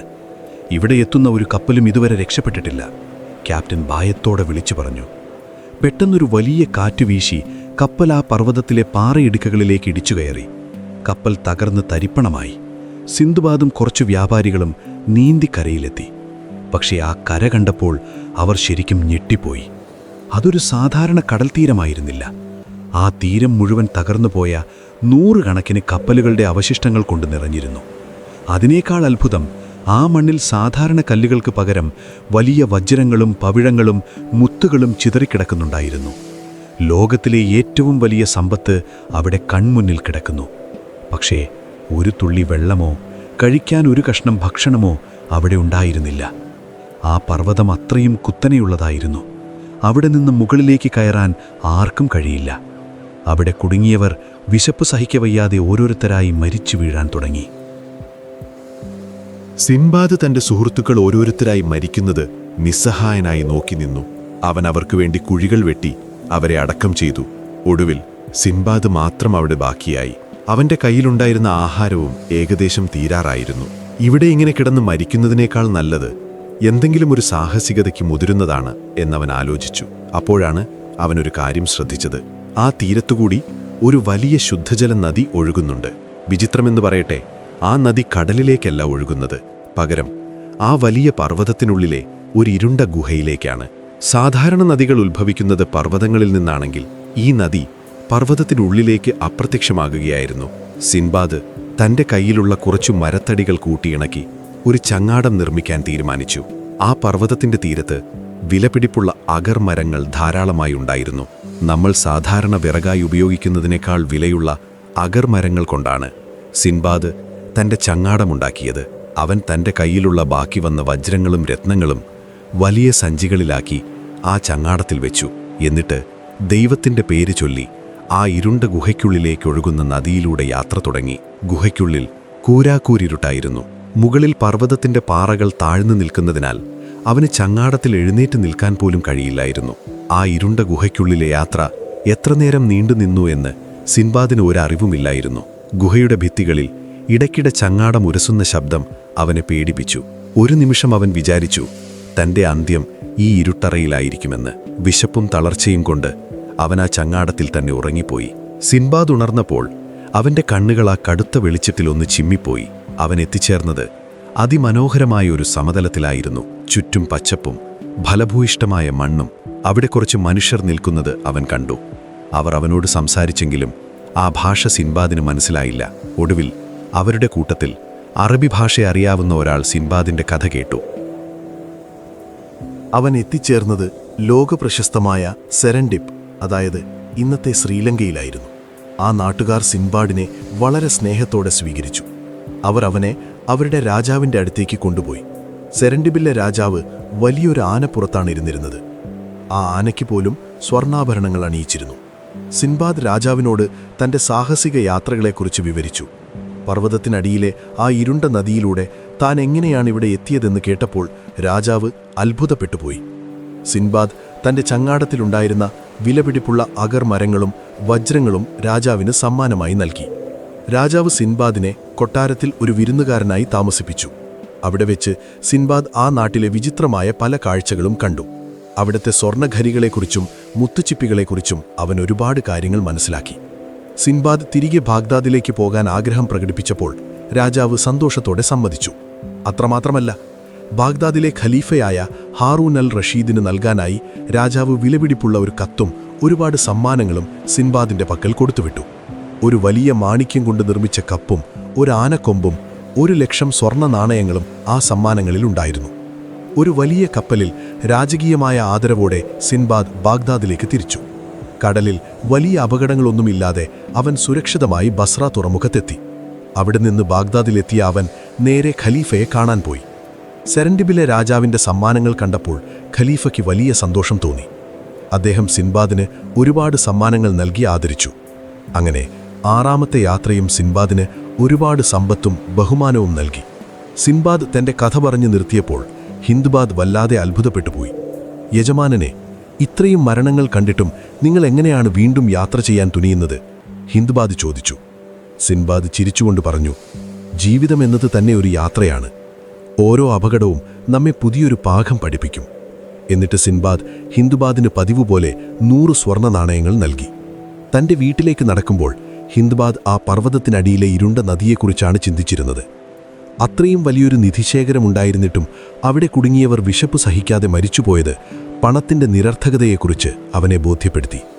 6ാമത്തെ യാത്ര ഇത്രയും വലുതാണെങ്കിൽ 7ാമത്തെയും അവസാനത്തെയും യാത്ര എന്തായിരിക്കുമെന്ന് അവൻ ആകാംക്ഷയോടെ കാത്തിരുന്നു.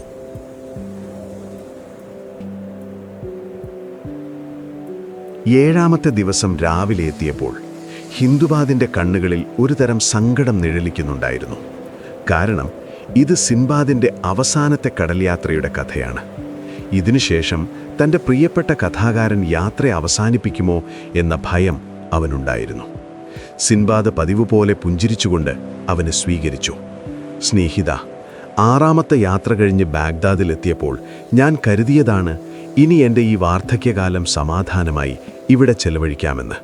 പക്ഷേ നമ്മുടെ ഖലീഫ ഹാറൂൺ അൽ റഷീദ് എന്നെ കൊട്ടാരത്തിലേക്ക് വിളിപ്പിച്ചു.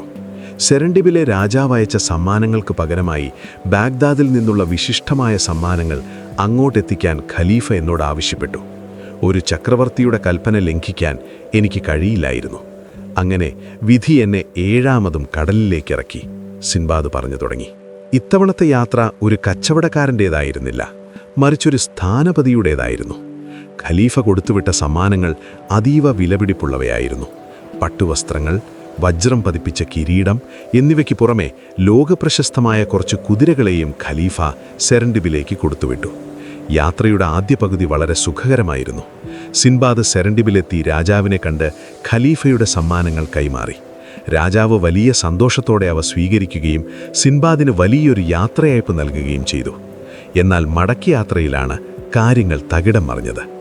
സെറൻഡിബിൽ നിന്ന് പുറപ്പെട്ട് കുറച്ച് ദിവസങ്ങൾ കഴിഞ്ഞപ്പോൾ ഒരു വലിയ പായ്ക്കപ്പൽ സിൻബാദിന്റെ കപ്പലിനെ പിന്തുടരുന്നതായി നാവികർ ശ്രദ്ധിച്ചു. അത് കടൽ കൊള്ളക്കാരായിരുന്നു. അക്കാലത്ത് പേർഷ്യൻ കടലെടുത്തും ഇന്ത്യൻ മഹാസമുദ്രത്തിലും കൊള്ളക്കാരുടെ വലിയ ശല്യമുണ്ടായിരുന്നു. അവർ സിൻബാദിന്റെ കപ്പലിനെ വളഞ്ഞു. പീരങ്കികളോ വലിയ തോക്കുകളോ ഇല്ലാത്ത അക്കാലത്ത് അമ്പും വില്ലും വാളുകളുമായിരുന്നു അവരുടെ ആയുധങ്ങൾ. സിൻബാദും കൂട്ടരും ധീരമായി പോരാടിയെങ്കിലും കൊള്ളക്കാർ എണ്ണത്തിൽ കൂടുതലായിരുന്നു. അവർ കപ്പലിലെ നാവികരെ കൊന്നൊടുക്കി സിൻബാദിനെ പോലെ അവശേഷിച്ച കുറച്ചുപേരെ തടവിലാക്കി. എന്നിട്ട് അവരെ ഒരു വിദൂര ദ്വീപിലെ കമ്പോളത്തിൽ കൊണ്ടുപോയി അടിമകളായി വിറ്റു. സിൻബാദിനെ വാങ്ങിയത് ഒരു വലിയ വ്യാപാരിയായിരുന്നു. അദ്ദേഹം സിൻബാദിനോട് ചോദിച്ചു, നിനക്ക് എന്തെങ്കിലും തൊഴിലറിയാമോ? സിൻബാദ് പറഞ്ഞു, എനിക്ക് വില്ലും അമ്പും നന്നായി ഉപയോഗിക്കാൻ അറിയാം. ആ വ്യാപാരിക്ക് ആനക്കൊമ്പുകളുടെ വലിയൊരു ബിസിനസ് ഉണ്ടായിരുന്നു. അന്നത്തെ കാലത്ത് ആനക്കൊമ്പ് എന്നത് സ്വർണത്തെക്കാൾ മൂല്യമുള്ള ഒന്നായിട്ടാണ് പലരും കരുതിയിരുന്നത്. ആ വ്യാപാരി സിൻബാദിന് ഒരു വില്ലും ഒരു പിടി അമ്പുകളും നൽകി. എന്നിട്ട് അവനെ ഒരു വലിയ കാട്ടിലേക്ക് കൊണ്ടുപോയി ഒരു വലിയ മരത്തിനു മുകളിൽ ഇരുത്തിയിട്ട് പറഞ്ഞു, ഇവിടെ ഇരുന്ന് നീ ആനകളെ വേട്ടയാടണം. ഒരാനയെ കൊന്നാൽ നീ എനിക്ക് വിവരം നൽകണം. ഒരു കാലത്ത് രാജാക്കന്മാരുടെ കൊട്ടാരത്തിൽ വിരുന്നുകാരനായിരുന്ന സിൻബാദ് ഇപ്പോൾ ആഹാരത്തിനായി ആനകളെ കൊല്ലേണ്ടി വരുന്ന അവസ്ഥ ഒന്ന് ആലോചിച്ചു നോക്കൂ. ഇത് ശരിക്കും കഷ്ടമാണല്ലോ എന്ന് സിൻബാദ് സ്വയം കരുതി. ഒരുപക്ഷേ ആ പഴയ വജ്രങ്ങൾ ശേഖരിക്കുന്ന വിദ്യ ഇതിലും എളുപ്പമായിരുന്നിരിക്കാം എന്ന് അവനൊരു നിമിഷം ഓർത്തുപോയി. ദിവസങ്ങളോളം സിൻബാദ് ആ മരത്തിനു മുകളിൽ കാത്തിരുന്നു. ഒടുവിൽ ഒരു വലിയ ആനക്കൂട്ടം ആ വഴി വരുന്നത് അവൻ കണ്ടു. അവൻ തൻ്റെ വില്ലു കുലച്ചു. ഒരൊറ്റ അമ്പുകൊണ്ട് അവൻ ആ കൂട്ടത്തിലെ ഒരാനയെ കൊന്നു. ബാക്കിയുള്ള ആനകൾ ഭയന്നു ഓടിപ്പോയി. സിൻബാദ് വേഗം തൻ്റെ യജമാനനെ വിവരമറിയിച്ചു. യജമാനൻ ആനയെ കുഴിച്ചുമൂടി. മാസങ്ങൾക്ക് ശേഷം അതിൻ്റെ കൊമ്പുകൾ എടുക്കാൻ തീരുമാനിച്ചു. ഓരോ ദിവസവും സിൻബാദ് ഓരോ ആനയെ വീതം കൊല്ലാൻ തുടങ്ങി. പക്ഷേ ആനകൾ നമ്മൾ കരുതുന്നതിനേക്കാൾ ബുദ്ധിയുള്ള മൃഗങ്ങളാണെന്ന് സിൻബാദ് താമസിയാതെ തിരിച്ചറിഞ്ഞു. 7ാമത്തെ യാത്രയിലെ ആ വലിയ വഴിത്തിരിവ് സംഭവിക്കാൻ പോകുന്നത് ഇവിടെ വെച്ചാണ്. ഒരു ദിവസം പുലർച്ചെ സിൻബാദ് മരത്തിനു മുകളിൽ ഇരിക്കുമ്പോൾ വലിയൊരു ശബ്ദം കേട്ടു. 100 കണക്കിന് ആനകൾ അലറിക്കൊണ്ട് അവൻ്റെ മരത്തിനു ചുറ്റും വളഞ്ഞു. സിൻബാദ് ഭയന്ന് വിറച്ചുപോയി. വില്ലെടുക്കാൻ പോലും അവന് കഴിയുന്നില്ലായിരുന്നു. ആനക്കൂട്ടത്തിലെ ഏറ്റവും വലിയ കൊമ്പൻ സിൻബാദിരിക്കുന്ന മരത്തിൻ്റെ അടുത്തേക്ക് വന്നു. അത് തൻ്റെ വലിയ തുമ്പിക്കൈ കൊണ്ട് ആ മരം പിഴുതെടുക്കാൻ ശ്രമിച്ചു. സിൻബാദ് താഴെ വീണുപോയി. ആന അവനെ കൊല്ലുമെന്ന് അവൻ ഉറപ്പിച്ചു. പക്ഷേ അത്ഭുതമെന്ന് പറയട്ടെ, ആ ആന അവനെ തുമ്പിക്കൈ കൊണ്ട് സാവധാനം ഉയർത്തി തൻ്റെ പുറത്ത് കയറ്റിയിരുത്തി. എന്നിട്ട് ആനക്കൂട്ടം കാടിൻ്റെ ആഴങ്ങളിലേക്ക് നടന്നു. സിൻബാദ് ആനപ്പുറത്തിരുന്ന് വിറയ്ക്കുകയായിരുന്നു. ആനകൾ അവനെ എവിടെയാണ് കൊണ്ടുപോകുന്നതെന്നറിയാതെ അവൻ ദൈവത്തോട് പ്രാർത്ഥിച്ചു. കുറേ ദൂരം നടന്ന ശേഷം ആനകൾ വലിയൊരു മൈതാനത്തെത്തി. അവിടെ കണ്ട കാഴ്ച സിൻബാദിനെ ഞെട്ടിച്ചു കളഞ്ഞു. ചുറ്റും ചിതറിക്കിടക്കുന്ന ആയിരക്കണക്കിന് ആനകളുടെ അസ്ഥികളും കൊമ്പുകളും. അതൊരു ആനകളുടെ ശ്മശാനമായിരുന്നു. പണ്ടുകാലത്ത് ആനകൾ മരിക്കാറായപ്പോൾ എത്തുന്ന നിഗൂഢമായ ഇടങ്ങളെക്കുറിച്ച് പലരും സംസാരിക്കാറുണ്ടായിരുന്നു. ചില ഗവേഷകർ ഇന്നും സംശയിക്കാറുണ്ട് ഇത്തരം ശ്മശാനങ്ങൾ വെറും മിഥ്യയാണോ എന്ന്. എന്നാൽ സിൻബാദിന് അത് സത്യമായിരുന്നു. ആ ആനകൾ അവനോട് ആംഗ്യത്തിലൂടെ പറയുന്നത് പോലെ തോന്നി, ഞങ്ങളെ കൊല്ലരുത്, നിനക്ക് വേണ്ട ആനക്കൊമ്പുകൾ ഇതാ ഇവിടെ നിന്നെടുത്തുകൊള്ളുക. സിൻബാദ് വേഗം തൻ്റെ യജമാനൻ്റെ അടുത്തേക്ക് ഓടി. നടന്ന കാര്യങ്ങൾ കേട്ടപ്പോൾ ആ വ്യാപാരിക്ക് വിശ്വസിക്കാൻ കഴിഞ്ഞില്ല. അദ്ദേഹം സിൻബാദിനോടൊപ്പം ആ ശ്മശാനത്തിൽ ചെന്നപ്പോൾ അവിടെ കിടന്ന ലക്ഷക്കണക്കിന് രൂപ വിലയുള്ള ആനക്കൊമ്പുകൾ കണ്ട് അത്ഭുതപ്പെട്ടു. തൻ്റെയും തൻ്റെ മുൻഗാമികളുടെയും ജീവിതകാലം മുഴുവൻ കച്ചവടം ചെയ്യാൻ വേണ്ടിയുള്ള അത്രയും സമ്പത്ത് അവിടെ ഉണ്ടായിരുന്നു. സിൻബാദിൻ്റെ ഈ സത്യസന്ധത കണ്ടപ്പോൾ ആ വ്യാപാരിക്ക് അവനോട് വലിയ ബഹുമാനം തോന്നി. നീ എന്നെ വലിയൊരു പാപത്തിൽ നിന്ന് രക്ഷിച്ചിരിക്കുന്നു. ഇനി മുതൽ നീ ഒരടിമയല്ല, എൻ്റെ ഉറ്റ സുഹൃത്താണ് എന്ന് പറഞ്ഞ് അദ്ദേഹം സിൻബാദിനെ സ്വതന്ത്രനാക്കി. അദ്ദേഹം സിൻബാദിന് ഒരു കപ്പൽ നിറയെ ആനക്കൊമ്പുകളും വിലപിടിപ്പുള്ള സമ്മാനങ്ങളും നൽകി ബാഗ്ദാദിലേക്ക് പറഞ്ഞയച്ചു. 7ാമത്തെ യാത്രയിൽ സിൻബാദ് തൻ്റെ അവസാനത്തെ സാഹസികതയും പൂർത്തിയാക്കി തിരിച്ചെത്തി. ഖലീഫയുടെ അടുത്തേക്ക് ചെന്ന് സെരൻഡിബിലെ രാജാവിൻ്റെ സമ്മാനങ്ങൾ കൊടുത്തു എന്ന് അവൻ റിപ്പോർട്ട് ചെയ്തു. ഖലീഫ സിൻബാദിന് വലിയൊരു സ്ഥാനം നൽകി ആദരിക്കാൻ ആഗ്രഹിച്ചു. പക്ഷേ സിൻബാദ് ശാന്തമായി അത് നിരസിച്ചു. പ്രഭോ, 7 യാത്രകൾ എന്നെ ഒരുപാട് കാര്യങ്ങൾ പഠിപ്പിച്ചു. ഇപ്പോൾ എനിക്ക് വേണ്ടത് എൻ്റെ നഗരത്തിലെ സമാധാനപരമായ ജീവിതമാണ്, അവൻ പറഞ്ഞു. സിൻബാദ് കഥ പറഞ്ഞു നിർത്തിയപ്പോൾ ആ വലിയ ഹാളിൽ ഒരു വലിയ നിശബ്ദത പടർന്നു. ഹിന്ദുബാദ് എഴുന്നേറ്റ് സിൻബാദിൻ്റെ കയ്യിൽ ചുംബിച്ചു. യജമാനനെ, ഞാനിപ്പോൾ ഒരു കാര്യം മനസ്സിലാക്കുന്നു. നിങ്ങൾ ഇന്ന് അനുഭവിക്കുന്ന ഓരോ സുഖത്തിനു പുറകിൽ ഒരു വലിയ ചരിത്രമുണ്ട്. നിങ്ങളുടെ കഷ്ടപ്പാടുകൾക്ക് മുന്നിൽ എൻ്റെ പരാതികൾ എത്ര ചെറുതാണെന്ന് ഞാൻ തിരിച്ചറിയുന്നു, ഹിന്ദുബാദ് വിനയത്തോടെ പറഞ്ഞു. സിൻബാദ് അവനെ കെട്ടിപ്പിടിച്ചു. പതിവ് പോലെ 100 സ്വർണ്ണ നാണയങ്ങൾ നൽകുന്നതിന് പകരം ഇത്തവണ സിൻബാദ് അവനെ തൻ്റെ കൊട്ടാരത്തിലെ കാര്യസ്ഥനായി നിയമിച്ചു. ആനകളുടെ ആ ശ്മശാനത്തിലെ ദൃശ്യം ഇപ്പോഴും സിൻബാദിൻ്റെ കണ്ണിലുണ്ടായിരുന്നു. മനുഷ്യർക്ക് പ്രകൃതി നൽകുന്ന വലിയൊരു മുന്നറിയിപ്പായിരുന്നു അത്. നമ്മൾ അത്യാഗ്രഹം കാണിക്കാതിരുന്നാൽ പ്രകൃതി നമുക്കാവശ്യമുള്ളതെല്ലാം തരും എന്ന വലിയ പാഠമാണ് 7ാമത്തെ യാത്ര സിൻബാദിന് നൽകിയത്. ഹിന്ദുബാദ് അന്ന് തൻ്റെ വീട്ടിലേക്ക് നടന്നത് ഒരു പുതിയ മനുഷ്യനായിട്ടാണ്. ആകാശത്തപ്പോൾ ചന്ദ്രൻ ഉദിച്ചു നിന്നിരുന്നു. സിൻബാദിൻ്റെ 7 കഥകളും ആകാശത്തിലെ 7 നക്ഷത്രങ്ങളെപ്പോലെ അവൻ്റെ ഉള്ളിൽ തെളിഞ്ഞു നിന്നു. ഇനി നാളെ വരുന്നത് കഥകളല്ല, മറിച്ച് സിൻബാദിൻ്റെ ജീവിതത്തിലെ ഏറ്റവും സമാധാനപരമായ നിമിഷങ്ങളെക്കുറിച്ചുള്ള അറിവുകളായിരിക്കും.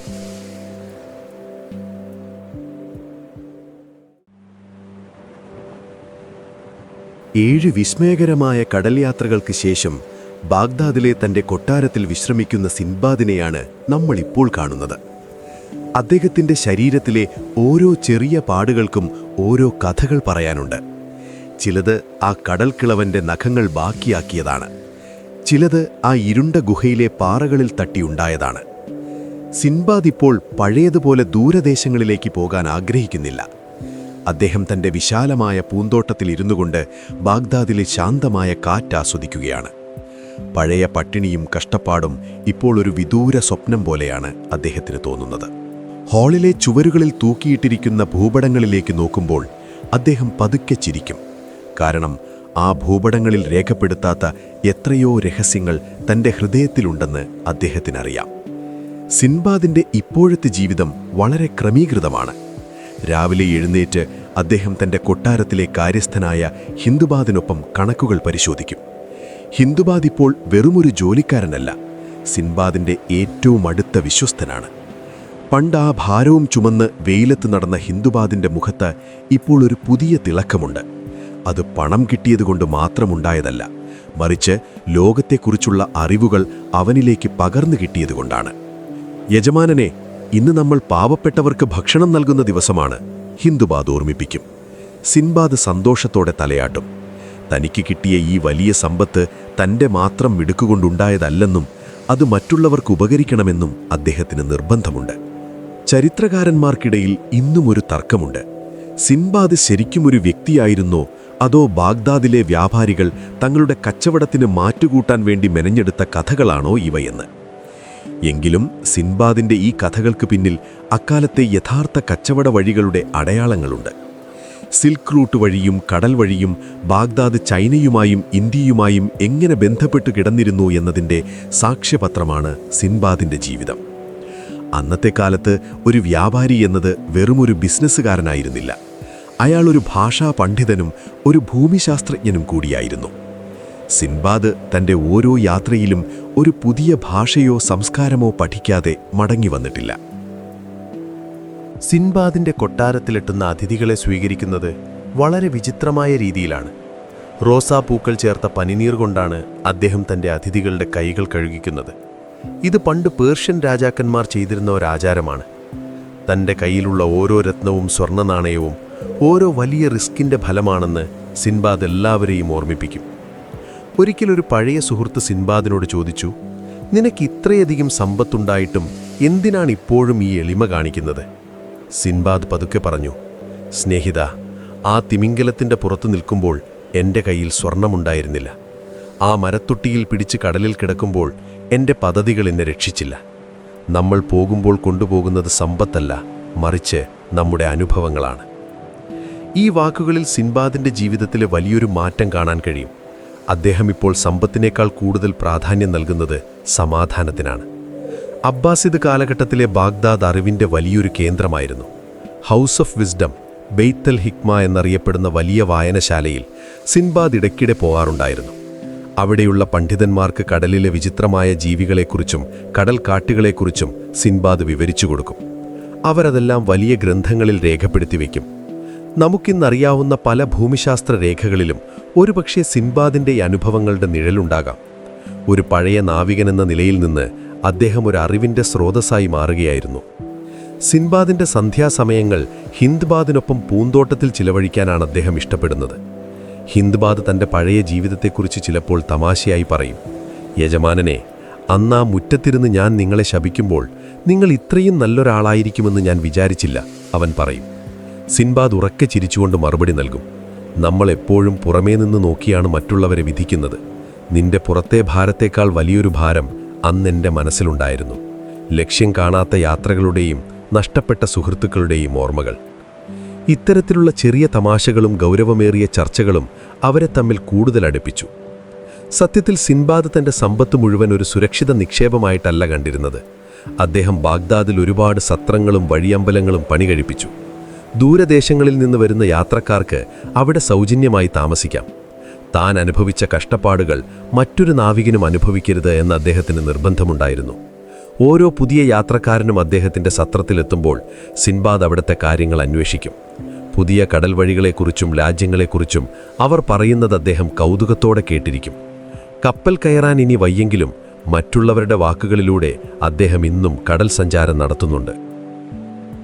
ചില പണ്ഡിതന്മാർ ഇപ്പോഴും ആലോചിക്കാറുണ്ട്, എന്തുകൊണ്ടാണ് സിൻബാദ് എപ്പോഴും പരാജയത്തിൽ നിന്ന് വീണ്ടും ഉയർന്നു വരുന്നത് എന്ന്.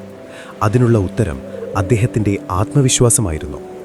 5ാമത്തെ യാത്രയിലെ ആ കടൽ കിളവനെ തൻ്റെ തോളിൽ നിന്ന് ഇറക്കിവിട്ട ബുദ്ധിശക്തി അദ്ദേഹം ഇന്നും തൻ്റെ ജീവിതത്തിലെ പ്രതിസന്ധികളിൽ ഉപയോഗിക്കുന്നു. സിൻബാദിൻ്റെ ഈ ജീവിത രീതി ബാഗ്ദാദിലെ യുവാക്കൾക്ക് ഒരു വലിയ പ്രചോദനമായിരുന്നു. തോൽവികളിൽ തളരാതെ മുന്നോട്ടു പോകാൻ അദ്ദേഹത്തിൻ്റെ ഓരോ കഥയും അവരെ പഠിപ്പിച്ചു. സിൻബാദ് തൻ്റെ സ്വത്തുക്കൾ പലതും പാവപ്പെട്ട കുട്ടികളുടെ വിദ്യാഭ്യാസത്തിനായി മാറ്റിവെച്ചു. അറിവില്ലായ്മയാണ് ഏറ്റവും വലിയ ദാരിദ്ര്യമെന്ന് അദ്ദേഹം വിശ്വസിച്ചിരുന്നു. സിൻബാദിൻ്റെ കൊട്ടാരത്തിലെ ലൈബ്രറിയിലിരിക്കുമ്പോൾ അദ്ദേഹം ഇടയ്ക്ക് തൻ്റെ പഴയ ലോഗ് ബുക്കുകൾ തുറന്നു നോക്കും. മഷി പടർന്ന ആ താളുകളിൽ തൻ്റെ യാത്രയുടെ ഓരോ ഘട്ടങ്ങളും അദ്ദേഹം രേഖപ്പെടുത്തിയിട്ടുണ്ട്.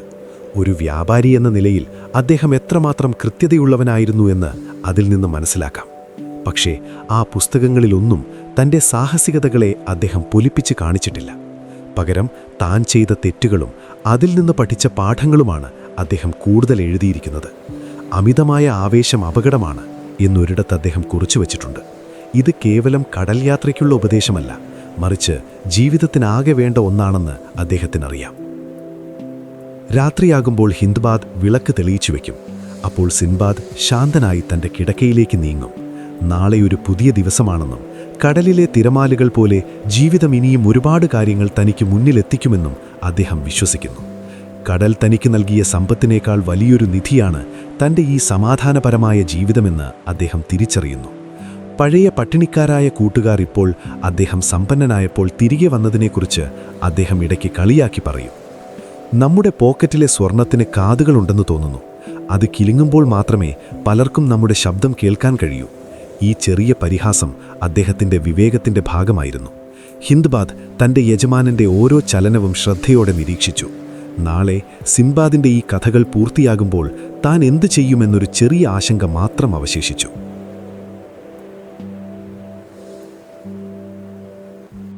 10ാമത്തെ ദിവസം ബാഗ്ദാദിലെ ആ വലിയ കൊട്ടാരത്തിലെത്തിയപ്പോൾ ഹിന്ദ്ബാദിന് വല്ലാത്തൊരു ഭാരം അനുഭവപ്പെട്ടു. അത് അവൻ്റെ തലയിലെ ചുമടായിരുന്നില്ല, മറിച്ച് ഈ കഥകൾ അവസാനിക്കാൻ പോകുന്നു എന്ന വിഷമമായിരുന്നു. 10 ദിവസങ്ങൾക്ക് മുൻപ് താൻ വെറുമൊരു പാവം ചുമട്ടുതൊഴിലാളിയായി ഈ മുറ്റത്ത് വന്നിരുന്ന കാര്യം അവൻ ഓർത്തു. ഇന്ന് അവൻ മാറിയിരിക്കുന്നു. സിൻബാദ് തൻ്റെ കസേരയിൽ ശാന്തനായിരിക്കുകയാണ്.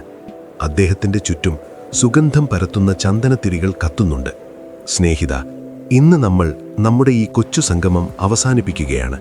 7 യാത്രകളും അവ നൽകിയ പാഠങ്ങളും നിന്റെ ഉള്ളിൽ ഒരു വിത്തായി വളരുമെന്ന് ഞാൻ വിശ്വസിക്കുന്നു, സിൻബാദ് പതുക്കെ പറഞ്ഞു. സിൻബാദ് ഇപ്പോൾ തൻ്റെ ജീവിതത്തിൻ്റെ സായാന്തനത്തിലാണ്. തൻ്റെ ഈ വലിയ കൊട്ടാരത്തിലിരിക്കുമ്പോൾ അദ്ദേഹം കേവലം ഒരു പണക്കാരനായിട്ടല്ല സ്വയം കാണുന്നത്, മറിച്ച് കടൽ തനിക്ക് നൽകിയ ആ തിരിച്ചറിവുകൾ മറ്റുള്ളവരിലേക്ക് പകരാൻ കഴിഞ്ഞതിൽ അദ്ദേഹം സംതൃപ്തനാണ്. ബാഗ്ദാദ് നഗരം ഇപ്പോൾ രാത്രിയുടെ നിശബ്ദതയിലേക്ക് നീങ്ങുകയാണ്. ദൂരെ ടൈഗ്രിസ് നദിയിലെ ഓളങ്ങൾ നിലാവെളിച്ചത്തിൽ തിളങ്ങുന്നുണ്ടാകാം. സിൻബാദ് തൻ്റെ കയ്യിലുള്ള ഒരു പഴയ ഭൂപടം മടക്കിവെച്ചു. പലരും വിചാരിക്കുന്നത് സാഹസികത എന്നാൽ അപകടങ്ങളിൽ ചെന്ന് ചാടലാണെന്നാണ്. എന്നാൽ സാഹസികത എന്നത് നമ്മുടെ പേടിയെ അതിജീവിക്കാനുള്ള ഒരു യാത്രയാണ്, അദ്ദേഹം ഹിന്ദ്ബാദിനെ നോക്കി പറഞ്ഞു. ഹിന്ദ്ബാദ് ഇപ്പോൾ സിൻബാദിൻ്റെ മുഖത്തേക്ക് നോക്കുന്നത് വലിയൊരാദരവോടെയാണ്. പണ്ട് താൻ കണ്ട ആ ഭാഗ്യവാനായ പണക്കാരൻ എന്ന പ്രതിച്ഛായ ഇപ്പോൾ മാഞ്ഞുപോയിരിക്കുന്നു. ഓരോ തവണയും മരണത്തിൻ്റെ വക്കിൽ നിന്ന് തിരികെ വരുമ്പോൾ സിൻബാദ് കൊണ്ടുവന്നത് വെറും വജ്രങ്ങളോ ആനക്കൊമ്പുകളോ ആയിരുന്നില്ല, മറിച്ച് ജീവിക്കാനുള്ള അടങ്ങാത്ത ആഗ്രഹമായിരുന്നു. യജമാനനെ, നിങ്ങളുടെ കഥകൾ കേട്ടപ്പോൾ എനിക്ക് തോന്നിയത് നമ്മൾ ഓരോരുത്തരും സ്വന്തം ജീവിതത്തിലെ നാവികരാണെന്നാണ്. നമ്മുടെ മനസ്സിൻ്റെ കടലിലെ തിരമാലകളെ നമുക്ക് തന്നെ നിയന്ത്രിക്കേണ്ടി വരും, ഹിന്ദ്ബാദ് പറഞ്ഞു. ഇതു കേട്ടപ്പോൾ സിൻബാദിൻ്റെ മുഖത്ത് ഒരു വലിയ ചിരി വിരിഞ്ഞു. തൻ്റെ ശിഷ്യൻ പാഠങ്ങൾ നന്നായി പഠിച്ചിരിക്കുന്നു എന്ന് അദ്ദേഹത്തിന് മനസ്സിലായി. അന്നത്തെ കാലത്തെ ബാഗ്ദാദിലെ കമ്പോളങ്ങളിൽ ഇപ്പോൾ വിളക്കുകൾ ഒന്നൊന്നായി അണയുകയാണ്. കച്ചവടക്കാർ തങ്ങളുടെ ഭാണ്ഡങ്ങൾ മുറുക്കി വീടുകളിലേക്ക് മടങ്ങുന്നു. സിൻബാദിൻ്റെ കൊട്ടാരത്തിലെ ആ വലിയ ഹാളിൽ ഇപ്പോൾ ഹിൻബാദും സിൻബാദും മാത്രമാണുള്ളത്. അവർക്കിടയിൽ പഴയ ആ വലിയ ഭക്ഷണമേശ ഇപ്പോഴുമുണ്ട്. അതിലെ വിഭവങ്ങൾ ഇപ്പോൾ തീർന്നിരിക്കുന്നു. പക്ഷേ അവരുടെ ഉള്ളിൽ നിറയെ കഥകളുടെ ഒരു വലിയ വിരുന്ന് ബാക്കിയുണ്ട്.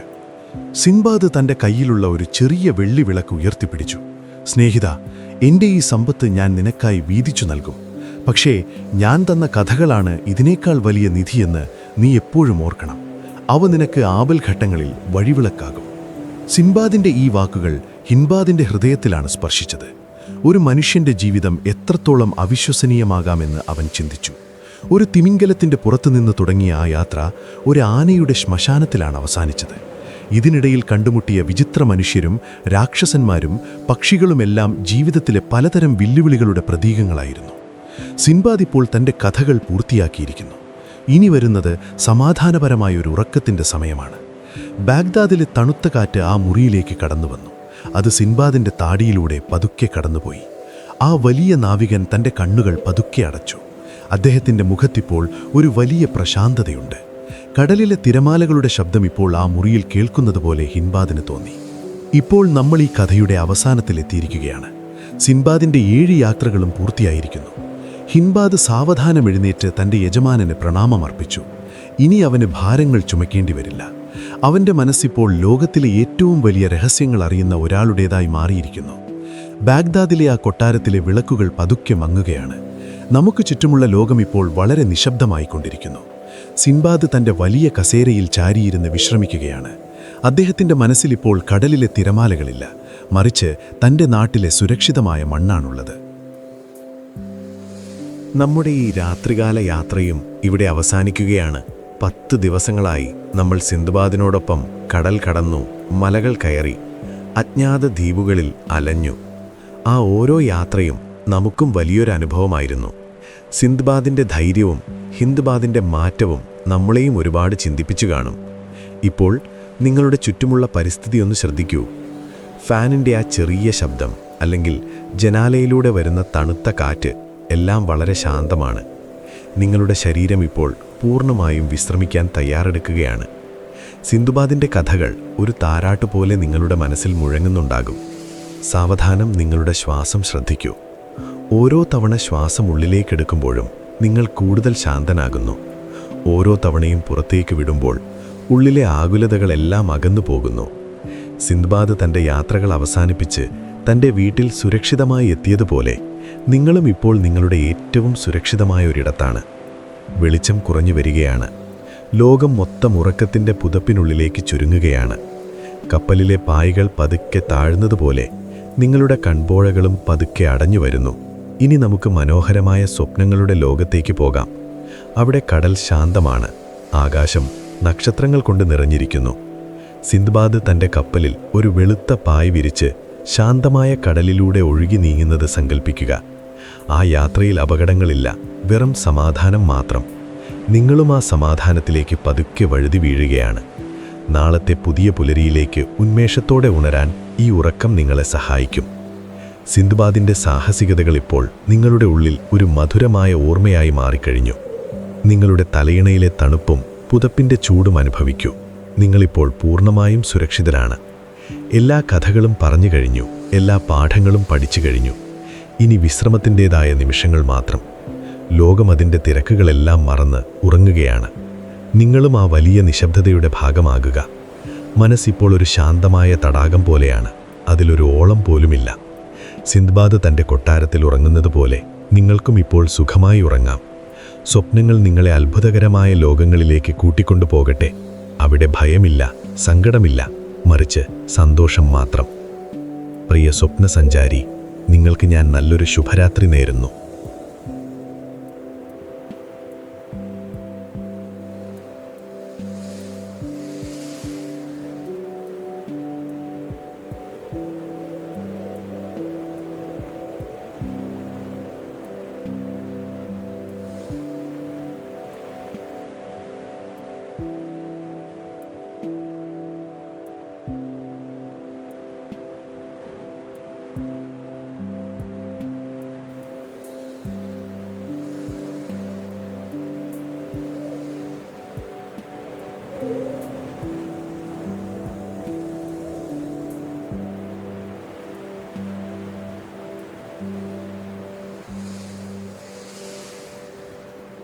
you.